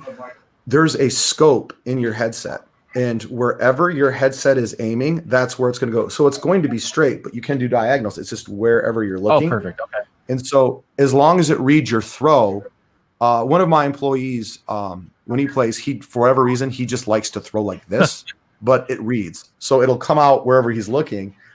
But for most people, it works better to aim where you're looking, just for hand-eye coordination purposes. So it basically fires out straight, but you can take whatever angles you want. You can duck. Head movement is a really big deal, like moving around like a boxer, because your flower petal floats in front of your headset, and that's where you're aiming. Now, have you guys like tried implementing? I know you guys haven't had much opportunities, but have you guys thought about like implementing like parkour kind of fields, or and I know that there's only so much space you can use, but like adding physical barriers to kind of like make the game more intense? Physical barriers, no, because I'm not sure how the AR would work with things blocking the banner, but objects, yes. And what I mean by that is this. What I realized was because it's motion sensors, you can hold things in your hand. And so one of the things I was really interested in is finding like a Harry Potter event, and you can hold wands and it'll come out of your wand. Okay. Because all it is reading the motion. It's not, so you can hold stuff. So you could, I was thinking about like getting like arm cannons and all these different things, and then making stat cards for them. Like, hey, if you want to wear the arm cannon, use these stats, and you can make the stats match the item you're using. So like, okay, this one has a big blast, but it has a slow charge and different things like that. So we want to incorporate items into the game. We do have different games that when we get a facility, they have like 5 games now, I believe, total. We have 2 courts of the Hado PvP, which is like the dodgeball essentially. That's the one that's an esport. There is a shooting game for kids. That's pretty cool. Where, like these little mushrooms come out and you shoot like paint and stuff at them, but that's more for like little kids. But they have driving games where you're driving real like go-karts. Awesome. And one of them is Coin Rush. So there's like these hologram projectors on the ceiling. And again, you can build your own court, your own course and everything, use whatever carts you want. And there's coins that appear on the floor, and everybody's just driving around in drift cars, and you're just driving over these coins trying to collect them. I'm on a podcast right now, bud. It's all right. And It's all right. say hi. How you doing? So there's bombs that appear, and if you run over a bomb, your coins spill out and people can steal them. Then there's another one where you're driving the car and there's ghosts that float above you, and your opponents are trying to shoot your ghost. You're trying to shoot their ghost. They have a new one, which I haven't got too much info on yet, but it's like a different type of sport thing that I don't fully understand because I haven't really seen the videos come up. But it's almost like these weird boomerang things where you're like aiming at the ceiling and they like take these really strange angles. It's but they're always making new stuff, and their stuff you're able to incorporate with other things. So when I saw their Coin Rush game, it was just kind of a decent size square, and there's about 4 drift carts, and you're just driving around. But I thought it'd be cooler to actually set it up on an actual go-kart track, and you're just driving around the track. And there's other companies that make interactive go-karts where you drive over certain things that are like there's sensors on the bottom of the cart and then things on the track, and when you drive over them, they'll give you speed boost or slow people down, almost like a Mario Kart feel, and incorporating the two things together. So and there's nothing about the Hato Melee product that wouldn't allow it to work with other systems. And so I kind of want to make hybrid things and make unique things. Yeah, that's a lot to take in. I didn't realize you guys had that many game options. Are you guys still? Is it still being updated to like adding more or taking away kind of like I guess you could say like stats or like how how online games are always updating like that with patches and stuff? Absolutely. If when you buy it, you get like a year's worth of tech support and updates, and then once your year ends, you have to keep like paying a small yearly fee for it. And I can't believe I forgot like the most important game that I didn't mention. It's the first game we're going to get once we open a facility and we're able to afford it, is Monster Battle, which is basically it's a cooperative game. You can have 4 to 6 players, and you're fighting giant like 3D AR dragons that fly and shoot fire, golems, like different like mechs and different creatures that you fight, and you're shooting spells. So it's not just energy orbs, like you're shooting fire and different lightning and different types of spells. And they did some updates for that, where at first a portal would appear, this giant monster would come out, and you would fight it. But they've actually made it to where like they'll break through the wall, and then there's like pillars. You can have physical props, and they'll interact with the physical prop. So they'll like climb up on pillars and stuff, and so they're always working on it. It's like a specific system. So it's not like buying a PlayStation and then you buy games for your PlayStation. Every time you want to buy a game, you have to buy a system for that game, so to speak. Like you want to have a dedicated court. You don't have to. You can split court sometimes, but I think it takes away from the aesthetic and the immersiveness of it. Like when I do my Monster Battle arena, I want it to look like a gladiatorial arena. I don't want it to look like the bright blue and red Hato PvP court that we have. Being all on the same court, so to say, like playing that kind of game on a dodgeball court, it kind of takes away from what you're seeing on the AR. Yeah. Like nobody wants to like fight an orc in their kitchen. You know what I mean? Because it doesn't look as cool. You know what I'm saying? Now, you mentioned that you guys had some opportunities at UmaCon. Have you guys thought about branching out to like other conventions too, like just like Comic Cons and stuff like that too? Oh, absolutely. I hit up a lot of them. And right now we got a confirmation from KimiCon in Toronto for 2021. Replay Effects, which is like a really large, like when they assemble it, according to them, it's the largest arcade in the world. They have like a beer gardens and live music and esports. That's in Pittsburgh. A lot of the cons right now aren't necessarily, some of them aren't filling up their lineups yet because they don't know if their state's going to allow them at the time. The ones that are earlier in the year, the ones that are later in the year, they're not booking that type of attraction just yet because there's so much into going into a con. I can't pretend to know because I never put one on. But one of the problems we run into is people don't know what we are. Because again, a friend of mine who owns it, he owns Cyberpunk Sports down in Austin, Texas. They haven't really done the con scene. The market's different down there. They took theirs to like South by Southwest, which is like a really big, I think it's the largest North American outdoor festival, but they took it there. It was a huge success. They do a lot of stuff at breweries and wineries, and But here in Michigan, a lot of our breweries are small. They're downtown, which is really narrow buildings, and it's hard for people to fit us. But like, I want to like set up in a restaurant for a weekend. I want to set up in a bar for a weekend. I want to kind of take it around and tour it. And I'm not going to go into too much detail about it, but what me and the guys at Otaku were talking about, am I pronouncing that right? Otaku. Otaku. Yeah, I was like, it can't be Otaku. I was talking to guys from Otaku, and I was thinking about like a COVID kind of friendly event, even still waiting the next year to where it's safer, but where we're having a limited amount of people and you're scheduling it. And I was wanting to put together like a hero training camp type situation, almost like a My Hero Academia theme thing, where you come in and you schedule a block of time, maybe like 12 people. Come in and it's like a cosplay contest, and we get pictures of your cosplay and do the judging, and then you play Hado for about 30 to 45 minutes. Then you shift over and there'll be some other activities, and each activity will be themed based off of like some sort of hero training. So Hado would be like your superpower training. And then like if we did, there's some other attractions I'm looking to get, but we could even get like an escape room, and that could be like, okay, here's the situation where now you have to, escape, you've been captured and you have to escape, and basically do all these different activities. You come out and do them in cosplay, like it's, anime hero training, and then end it with, you pick out a certain amount of free food and candy and drinks from Otaku Detroit, because they'll be there, and then watch a movie, like an anime, and then screen an anime, and then just cycle groups in. And so while one group's doing this activity, a different group's doing that activity, and then they watch the movie, and then the next group comes in. So that way it's not too many people at once, and it's like a scheduled thing you can do with your friends. That's kind of what we're working on putting together. We don't have all the activities set up yet, and we're waiting for COVID to pass and venues to become available. Yeah, I'm really looking forward to this, man. I like what you guys are doing so far. I think it's great that you're taking the opportunity to use the convention scene, the anime scene, to do this kind of event.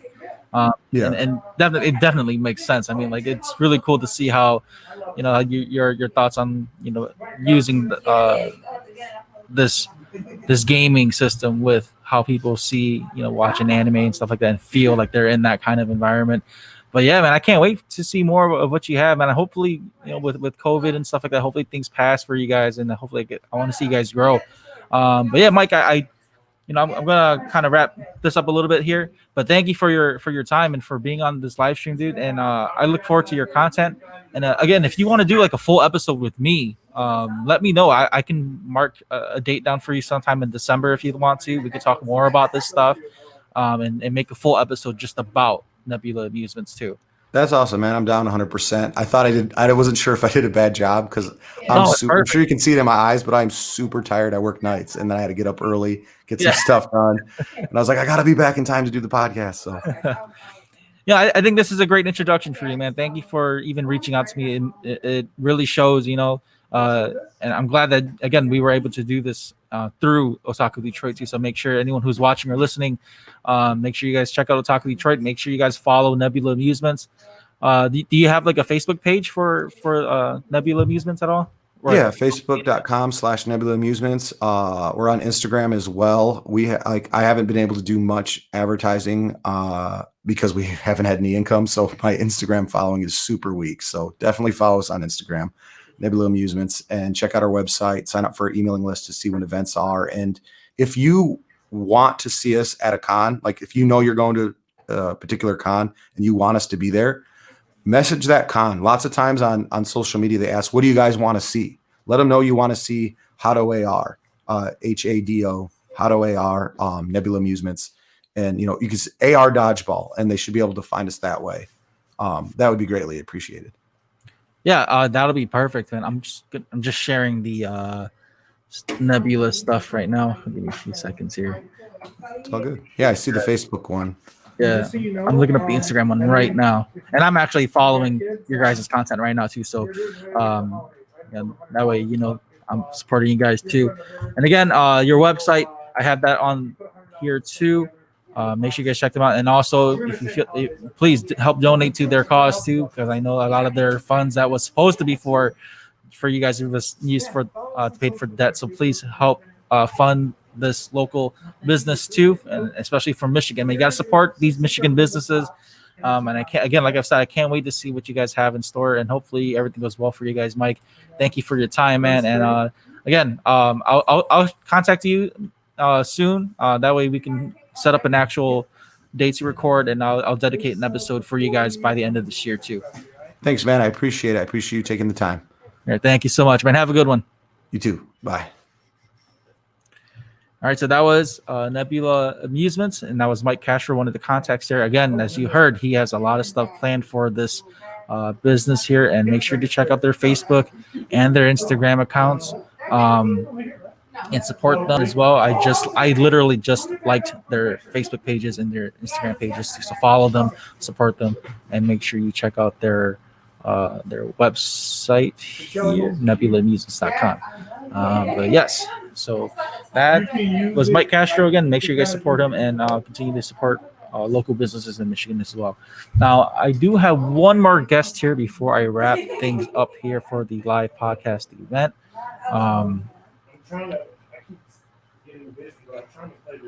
And let me 1 second here. I think it's Terry, right? Yeah. Terry, do you want to jump on really quick? Okay, so I have Terry here, who's one of the first guests, or not guests, but the first customers that was here at Otaku Detroit too. I think before I came here, but they're actually pretty well known here at the store. They come by and they also do like Coassignments too, and they actually were at my last podcast event too. So that was really fun to see Terry and his colleagues here. He's going to jump on really quick in person too. I'm going to move some stuff around so that he can jump on podcasting. Yeah, you can just come sit by me. I just got to adjust the webcam here really quick. Okay, perfect. Let me just move the mic here. All right, Terry, introduce yourself to the fans here. All right, so my name is Terry. You'll probably recognize me if you come here as much as I probably do. I spend so much money in here, they invited me to do a lot of stuff here. Yeah, I've seen that, on Instagram. Oh yeah, this is a exclusive Funko Pop from. It's Terry. Oh, it's Terry. All right, so this is a Terry Funko Pop. That's awesome. Yeah, spend a lot of money and you can get one too. No, I've seen that on their social media, man. Like you and your partner, right? Yeah, you guys. Angelo. Yeah, you guys come here a lot. You guys, I think I saw one post where like even they said you guys got like first dibs on the stuff that come in. Like shit, that's a big perk. We may or may not have a shelf in the back somewhere. and I've seen you guys come by again and bought like tons of merch here, like when it comes to wall scrolls, figures, even all the snacks and stuff. Because I think the last time I did my event here for the Sailor Moon event, you guys had like a box of the drinks. Oh yeah. Yeah, you guys had a lot of that stuff. So how did you first discover Otaku Detroit? Oh, okay. So it started out. I go next door sometimes too because I'm a big gamer. So I was, shopping next door like I typically do, and I saw that this place was getting ready to open. I'm like, oh, okay, Otaku Detroit. I'm like, anime and stuff like that. I also love anime. So when I heard on Facebook that they were going to be opening up that first day, I just stopped by like I normally would do. And Carl was really cool to us, so it kind of just made me keep coming back, and now they're stuck with us. And you guys were pretty much here for their opening weekend too, right? Yep. The first day, and he invited us to the Sailor Moon event that following, I think, week or so, and we came dressed in cosplay. I was Sailor Mars, and Angela was Sailor Moon. We did a gender bend version, but we had fun. It was a good event. Everyone turned out, and I just felt welcome ever since. So we just come as much as we can. I don't come here all the time to shop. I hang out with Carl and Matt and Stephanie. They're all really cool. So it's a good place to hang out too. You don't always have to. Carl will always tell you don't have to always come to buy something, but just come and hang out. Yeah, and again, speaking on that too, I know I spoke with Carl earlier. Like, I think maybe I forgot which minute mark it was, but I spoke with Carl about how they cook in the back. and you guys were invited to stay and eat with them too. So that just shows like how Otaku Detroit treats their customers, and especially like loyal customers, like how you and Angelo, right? Yeah. You guys come here often or as much as you can, and even when you guys don't buy stuff, you guys still stop by and make time to come here. So with this being an anime store and all that stuff, how did you get into anime? Was this something you always grew up with? Good question. So in my younger years, I grew up, like most of us, with the Dragon Ball Z and Pokemon. I know a lot of people don't like to count Pokemon for some reason, but I count Pokemon as one of my first animes. But when I actually started getting into anime, or I'll say realizing I was watching anime, Toonami, Big O, Eureka 7, stuff like that, that's when I really started realizing, okay, this is different than your Saturday morning cartoons, and it just kind of, went from there ever since. Like 16 years ago at this point.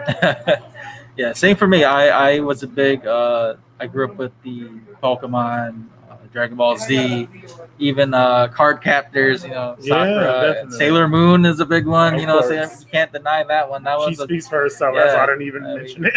Usagi and those characters, man. Like everyone grew up with that anime. You can't deny it. It's one of the classics. So yeah, same for me. Toonami, Cartoon Network, always just coming home from grade school and just like watching that stuff. Right. Like some of the ones I really enjoyed was like Tenchi Muyo. Tenchi Muyo, that's another good one. Oldie but goodie at this point. That's actually, well, they're kind of gone now, but there was I forget the little fluffy guys. Oh, the cats, right? Yeah, I saw that. They had the decorations here.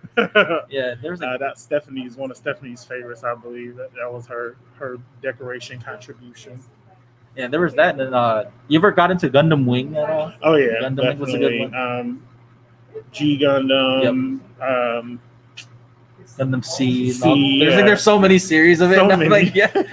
Because I got some family in Texas that are like really into that mech era of anime, like from like Zoids, Gundams, even Ghost in the Shell. Zoids, I love Zoids, man. Like Zoid, Liger Zero, man. Oh yeah.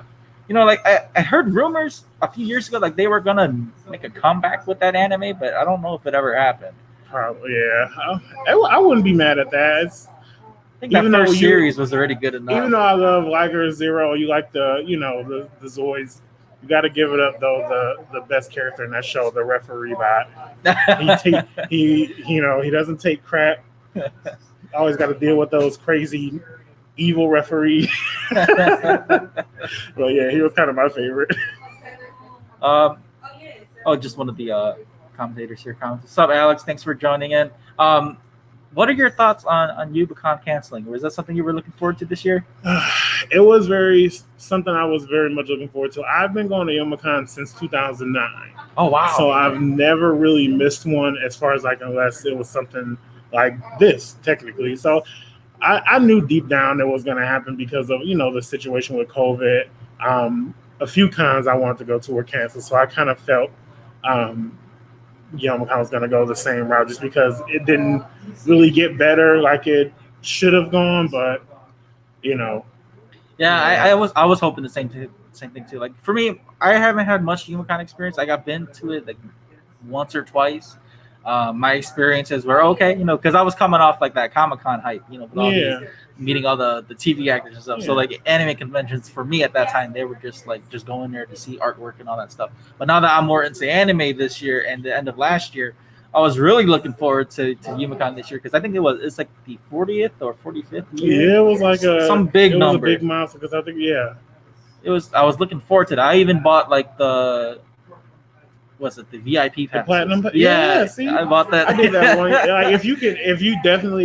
Once things get back to normal cons, if you can afford a platinum pass, I definitely recommend that. I only have done that 1 year, but that year was worth it. If you get the full experience, you can go to the Maid Cafe or the cosplay ball, depending on what kind of scene you're into. You get a free entry in a game tournament, so just pick your favorite game and. I chose the Maid Cafe. Yeah. I mean, they do a good job of running the Maid Cafe. So and you can actually run into random voice actors that are guests there sometimes. So Yeah. that's a good choice. Yeah, you know, speaking of maids, there's one anime that I found that was like a complete gem to me for some reason, was Miss Kobayashi's Dragon Maid. Oh, I don't. Have you watched that one? I'm not familiar with that. Oh man, dude, like that anime was like just random. Like I found it on those Crunchyroll clips on Facebook and stuff, and one of the episodes was like her Toru, who is the dragon maid, her, and then this other little dragon Kana. They have like this fight scene, and this is before Kyoto's incident of that arson incident.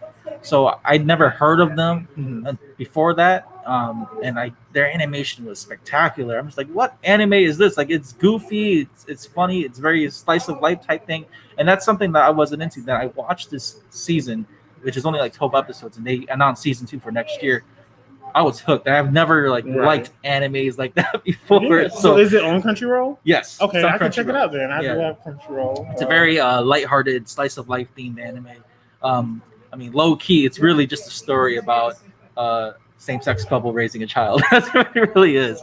But it's a very, I guess you can say it's a very cute anime. You know, I'm again, for me, I was never into that type of stuff. Like I was really macho with the shonen and Naruto, you know, like very gritty, grindy animes, and to switch it to something like that, I'm just like, whoa, you know, there's like that caught me off guard, and now I'm like into all the rom-com stuff that's coming out. You know, that's one of the beauties, I guess I'll say, of anime, because it the right type of anime will get you into things you're normally not into. Like for me, as you can probably tell, I'm not really a big sports guy. I have really no interest in like sports normally, but if it's like an anime sport, like it makes me like that, like Kuroko no Basket or you know, Prince of Tennis, even like Haikyuu. Like I've never really cared about sports, but a sports anime, I gave it a try. A lot of them are really good. Yeah. And I was speaking to Farah about this, like how big Haikyuu was. Yeah. And it's, I think they just started the next season not too long ago. I'm not a big Haikyuu fan. I know the story is pretty good. But you know, a lot of the people that I know, they're all volleyball players, so they all love Haikyuu because of it. So I'm just like, man, it's like anime has that thing where it's just there's something for everybody. Exactly. I think that there's a great they have their genres very well written for anyone who's in any community, whether you're, you know, LGBTQ or whether you're cis or whatever. Right. If you're into that weird lolly shit too, like they got it. They got animes for that too. For everyone, you know, right. it's weird, but man, they got it for anyone who's into that kind of genres of anime, which I think it's very great for the community overall, because, you know, when you look at, like, not trying to downplay comic books or anything, but like, you know, they're slowly trying to mend more of these characters for everyone. You know, I think Marvel was trying to make like a gay lesbian kind of character for that community, but then this, like, just the way how they were writing it just seemed kind of forced. Yeah. And I know that, you know, even members of that community were like, no, we don't want that. Like, you know, it's hard to play by ear with that. But then again, with the anime, that's why I like anime so much, is because there's that genre for that. They have shows specifically geared towards that without trying to force that kind of message or that kind of you know, they're not trying to, I guess, bandwagon on that. Right. Yeah. It's just like, it's just part of their story, and it's like it makes everyone feel included without having to try too hard. Yes. There's a lot of animes that has, like, you know, and that's kind of another thing I like about anime, is that it might touch on those things without having to deliberately do it. Like, there's certain characters you can tell, or like it just I can't remember his name. And oh my god, what is his name? In Gurren Lagann, the guy that like does the tech and stuff, like, you know, the guy that's in the I forget his name. But he was very ambiguous, and it was like he is one of many characters that gives people that kind of, you know, acknowledgement or nods, like, yeah, we see you, like, you know, it's, you know, we're here, even in anime, and that's, you know, I like that aspect as well. Have you been to any other anime conventions besides JimaCon? Yeah, I've gone to Colossal Con. That's a really good one. The Kalahari is like a great place to have a con. I kind of wanted to go back. I was going to go back to that one this year, but it got canceled. I've also been to a couple smaller ones over the last few years. Godaiko Con, that's usually in Lansing. A smaller one was, I believe, it was called Shudokan. That was like in like Auburn Hills, Pontiac area. That was. I've been to that one. It's like it was at a hotel. Right? Yeah, it was I've like been a to that smaller one. But yeah. I wanted to also go. One of my plans was to go to Dragon Con this year in Atlanta, but of course that got canceled as well. You ever been to Anime Expo, the big one? No, I want. So I on my list, I want to definitely do ASIN, Anime North. Those are like my two like big ones. Like I want to go the one in Anime North in Toronto. I want to definitely go there one year. Oh yeah, that one's ASIN. I always seem to miss it. Like it's like not. It's in Chicago, like or Illinois. It's like it's not far, but that's usually a pretty popular one every year too. ASIN. Do you go to any like comic conventions? That I know Comic Cons are slowly implementing more anime themed content to their stuff too. Because the one I went to last year, Cincinnati Comic Expo. Again, it's mostly known for comic book convention stuff, but then they had like a whole section for just the voice actors.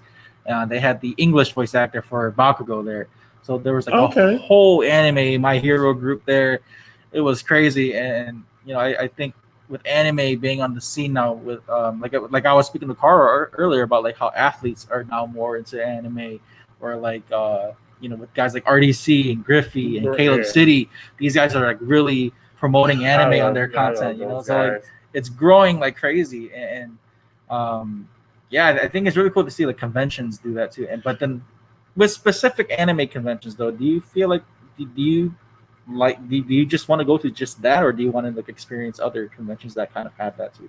I've opened to experience different ones. Like I actually do like Comic Cons, like because there's a lot of even though I'm not as into different comics as I am like more anime, there are still like comic heroes and stuff that I like. So I do try to go to Motor City Comic Con when I have because there's like other shows that I love that I will see those people too. Like, of course, who doesn't want to see Lucy Lawless? Who doesn't know Xeno? Or even when she was on Ash vs. Evil Dead. Like, there's a lot of shows that I loved watching that I will go to a Comic Con to see. So that's never been a problem for me. I kind of like it that it's kind of mixing because even if you go to like Youmacon or any anime convention, you're going to see people dressed up as comic heroes or stuff like that too. So like why not have it both ways? Right, instead of like splitting hairs, because I know there's some fans that do that. They're oh no, I only stick with one genre or one group.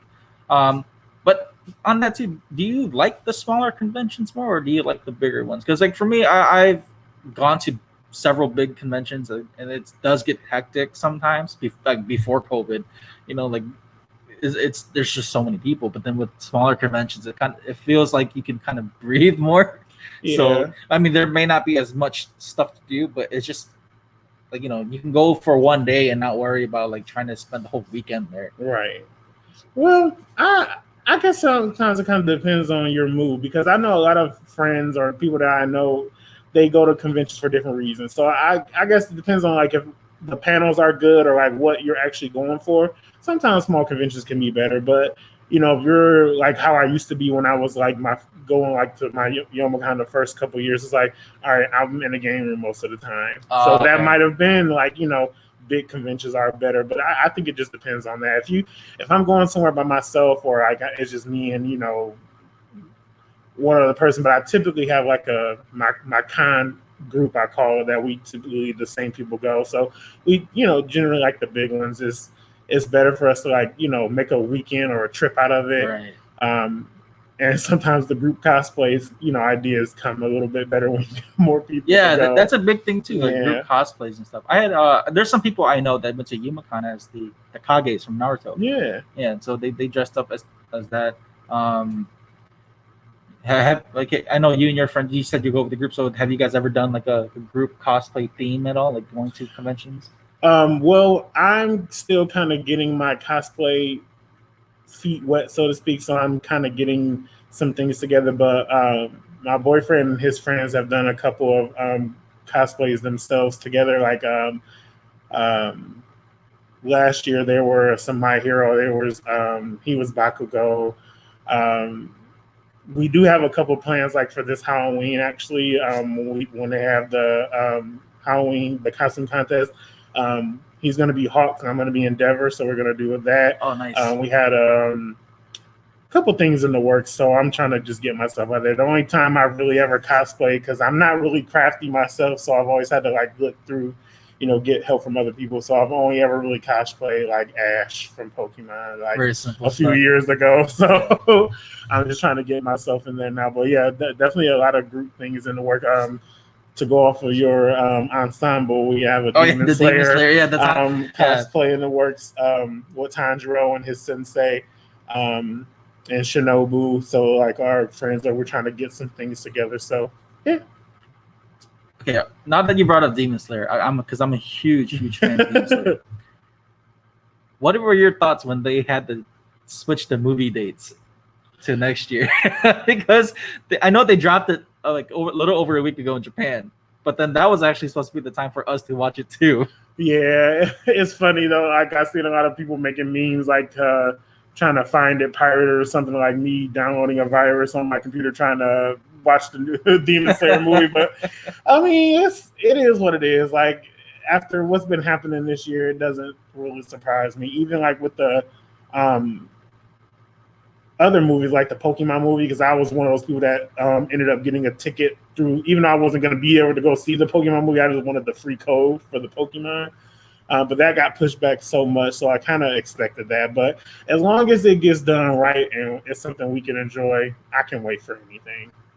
Yeah, I think for you only watched the anime, right? I don't want to speak anymore. I did watch the anime. I read the manga up until I didn't completely finish it, but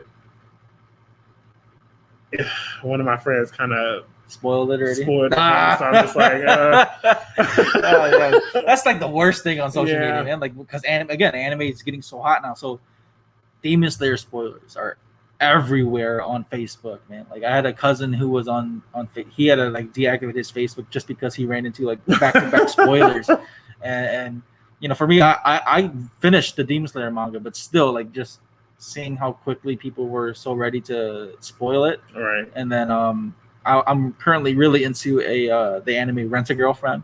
Okay. I'm really into that. For those who don't know, that's a rom-com series. But I caught one or two spoilers already. I'm like, shit. So I gotta get myself to either read the manga or try to find the best way to avoid it. But yeah, man, it's really crazy to see how quickly this genre or this like the stuff for anime has grown. It still surprises me now. Like back then, as kids, I'm pretty sure you probably got made fun of too for liking Pokemon and all the anime stuff. Unless it wasn't Dragon Ball Z, right? Then you probably got made fun of it for it. But now everyone's into it. You got like TikTok anime themes. You got celebrities, musicians loving athletes loving the anime scene. I think there's even like basketball players who wore like Dragon Ball Z themed shoes. Yeah. So it's really cool to see that. And now I gotta ask you this now: are you sub or dub? That's like a big thing in the community. So I'm one of those people where it's like I'm not gonna judge you which one you like. Though I prefer sub just because I'm a big fan of the Japanese voice acting a little bit more. I like voice acting in general. Like I'm one of those people who's like, oh, I know those voice actors. Like I connect the dots. Like I want to. So at the end of the day, it's your choice. I prefer to just the Japanese voice acting, so sub is better for me. Unless I'm trying to like clean up the house, then I'll probably throw on the dub just because I want to hear what's actually going on. But if I had to pick one, sorry, I'm just gonna go with sub. I'm a sub person too, man. Like I can tolerate the English dub because again we all grew up with Dragon Ball Z and Pokemon, so that was already like the first thing we've heard. But there's just something about Japanese voice acting that just kind of draws out more. I guess, emotionally. In certain things, because you actually, it's funny you mentioned Dragon Ball Z because that's like one of the only animes why I hate the Japanese voice. Sorry, but I hate Goku's Japanese voice. It's so annoying. Goku is the same character for everyone, man. It's Like, so he's annoying. Goku, Gohan, Goten, Bardock. You know, I'm just like, why? You know, like, why make them the same character? Mm-hmm. But yeah, I mean, I think now though with the recent stuff, like again, Demon Slayer, My Hero, Haikyuu, like all these voice actors, they're so much better. The editing and the tech is so much better. You talk about like picking up voice actors, and I catch myself doing that too now. I think today is actually the Japanese voice actor's birthday for Bakugo. His birthday's today. Okay. So like I saw that post on Crunchyroll. I'm like, yep, I recognize this voice on this show. So yeah, I've kind of caught myself like picking up voices. Like Ray Zero. Are you familiar with the anime? Yeah. Yeah. The season 2, one of the characters, again, the voice actor for Bakugo is one of the characters on there. And I was like, I picked it out right away. I'm like, man, I'm becoming such a weeb now. That's part of the fun though. It's like, oh, I know, Chris Sabat, I know that voice anywhere. Like, that's part of the fun to me. And then sometimes like that speaks to the voice actor too. Sometimes to where it sounds familiar, but because it is slightly different, in some cases you pick it up. And it's like, okay, I do know what I'm talking about. It's fun to look at that sometimes, like go on an IMDb or something, and you realize too, oh, this person is this person. That's why I love this character. Like, you know, the other day, actually, I was looking up, we were watching JoJo's Bizarre Adventure Part 3, and Jotaro's English voice actor, Matthew Mercer. And I'm like, I know his voice sounds familiar. Levi. Yep. Leon in the Resident Evil movies. I love Leon Kennedy. That's my guy. Like he does like a lot of your like favorite, the edgier kind of characters. Those kind of characters. Like I love it. Okay, before I wrap things up with you here, and pretty much overall with this live stream, because I've been going for almost 2.5 hours now. Attack on Titan season 4 drops in December. What are your thoughts on that? I cannot freaking wait to see. So I'm not gonna really, I don't like to spoil things. I'm just really looking forward to see it animated. So are you caught up with the manga? Yeah. Okay. Man, finally someone that. So. Oh, you know, I'm sorry to interrupt. You have no idea.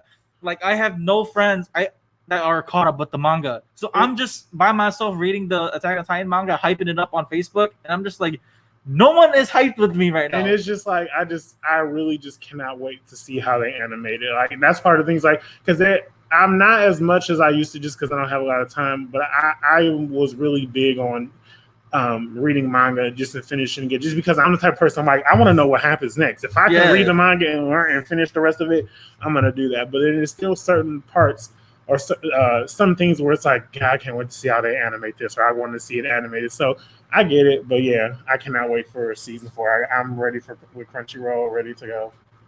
Okay, what are your thoughts on them switching animation companies? I think they're with MAPPA now, and they're the same ones who did the animations for God of High School. If you watched that one, that one doesn't really bother me, just because I didn't really have an issue with the anime style before, and with God of High School, like that one's not bad either. So that's not a really bad switch up for me.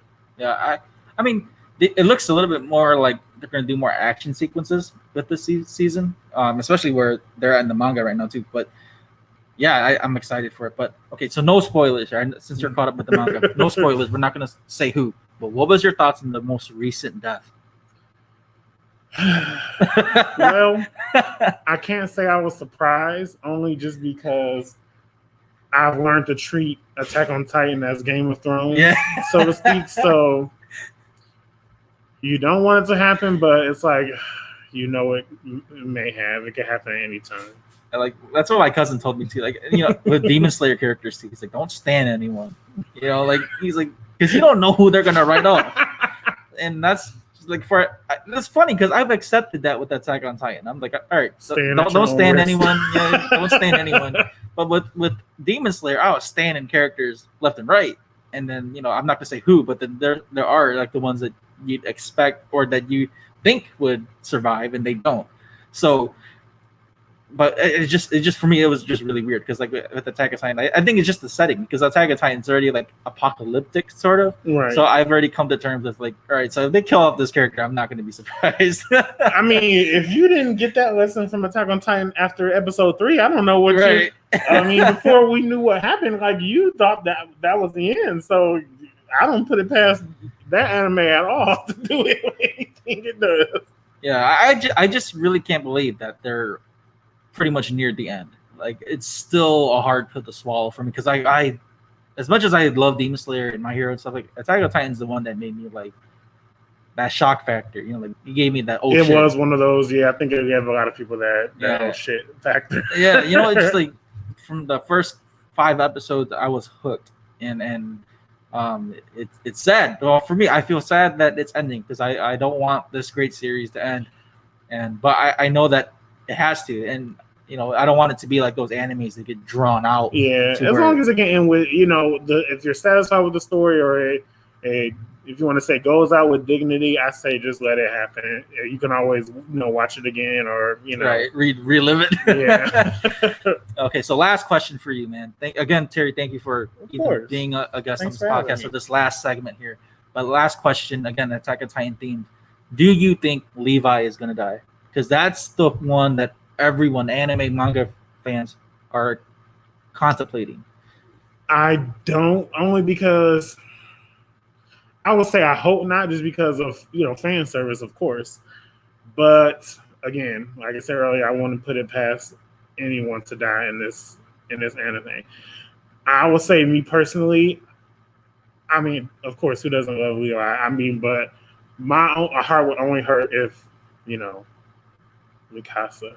But for me, yeah, I'm not toss up right now because, like, I'm saying, like, if it's not Levi, then it's Mikasa, then vice versa. I'm thinking one of those two are going to go. Yeah, I just don't. I would prefer it not to be my girl. But I mean, like, I guess for me, like, if they're gonna choose, if Levi's gonna go, I know they're gonna make him go out in the bank. But yeah, I was gonna say, if he does go out, you know it's gonna be fucking awesome. Yeah, he's gonna kill everyone and everything while he's out. I mean, even right now in the manga, his condition right now, like, you know, he's already like willing to go all out. So I'm not surprised. And with his backstory too, just being so stoic and like, who cares kind of emotion, you know. So I wouldn't be surprised, but they'd have to make him go out like big. A blaze of gore. Yeah, you can't make him just like get stomped on. That would be such an injustice to his character. Yeah. But again, Terry, thank you so much, man, for being on this last part of the podcast, and thank you to everyone who's tuned in, listened. And I know it was a bit rough today overall. You may even here at the store, it's been a bit rough day because it's so nice outside, man. I'm not surprised if you're not outside. So again, thank you to Carl, thank you to Matt, you know, and stay tuned for more future events. Like, share, and subscribe to Spoiler First Podcast and Otaku Detroit. Terry, you can drop your social media if you want to. Come on by. You can find me on social media at Terry Alexander on Facebook. You'll see my current picture of Chansey the Rapper. So that's Chansey the Pokemon with Chance the Rapper's face, and that way you'll know it's me. I'll have that information once we're done with this episode here. But thank you guys so much for just tuning in. Thank you everyone who's joined in. Who's again, Cosblerd Nation, Nebula, Amusements, Terry, Carl, Matt, everyone, man. Stop by and see us. To me, it doesn't matter if there was 1 or 2 viewers or no viewers, and to me, this was a success, man. Just being able to collaborate with a lot of local artists and stuff like that's what really matters, is building this community. But yeah, thank you guys so much, and have a great day.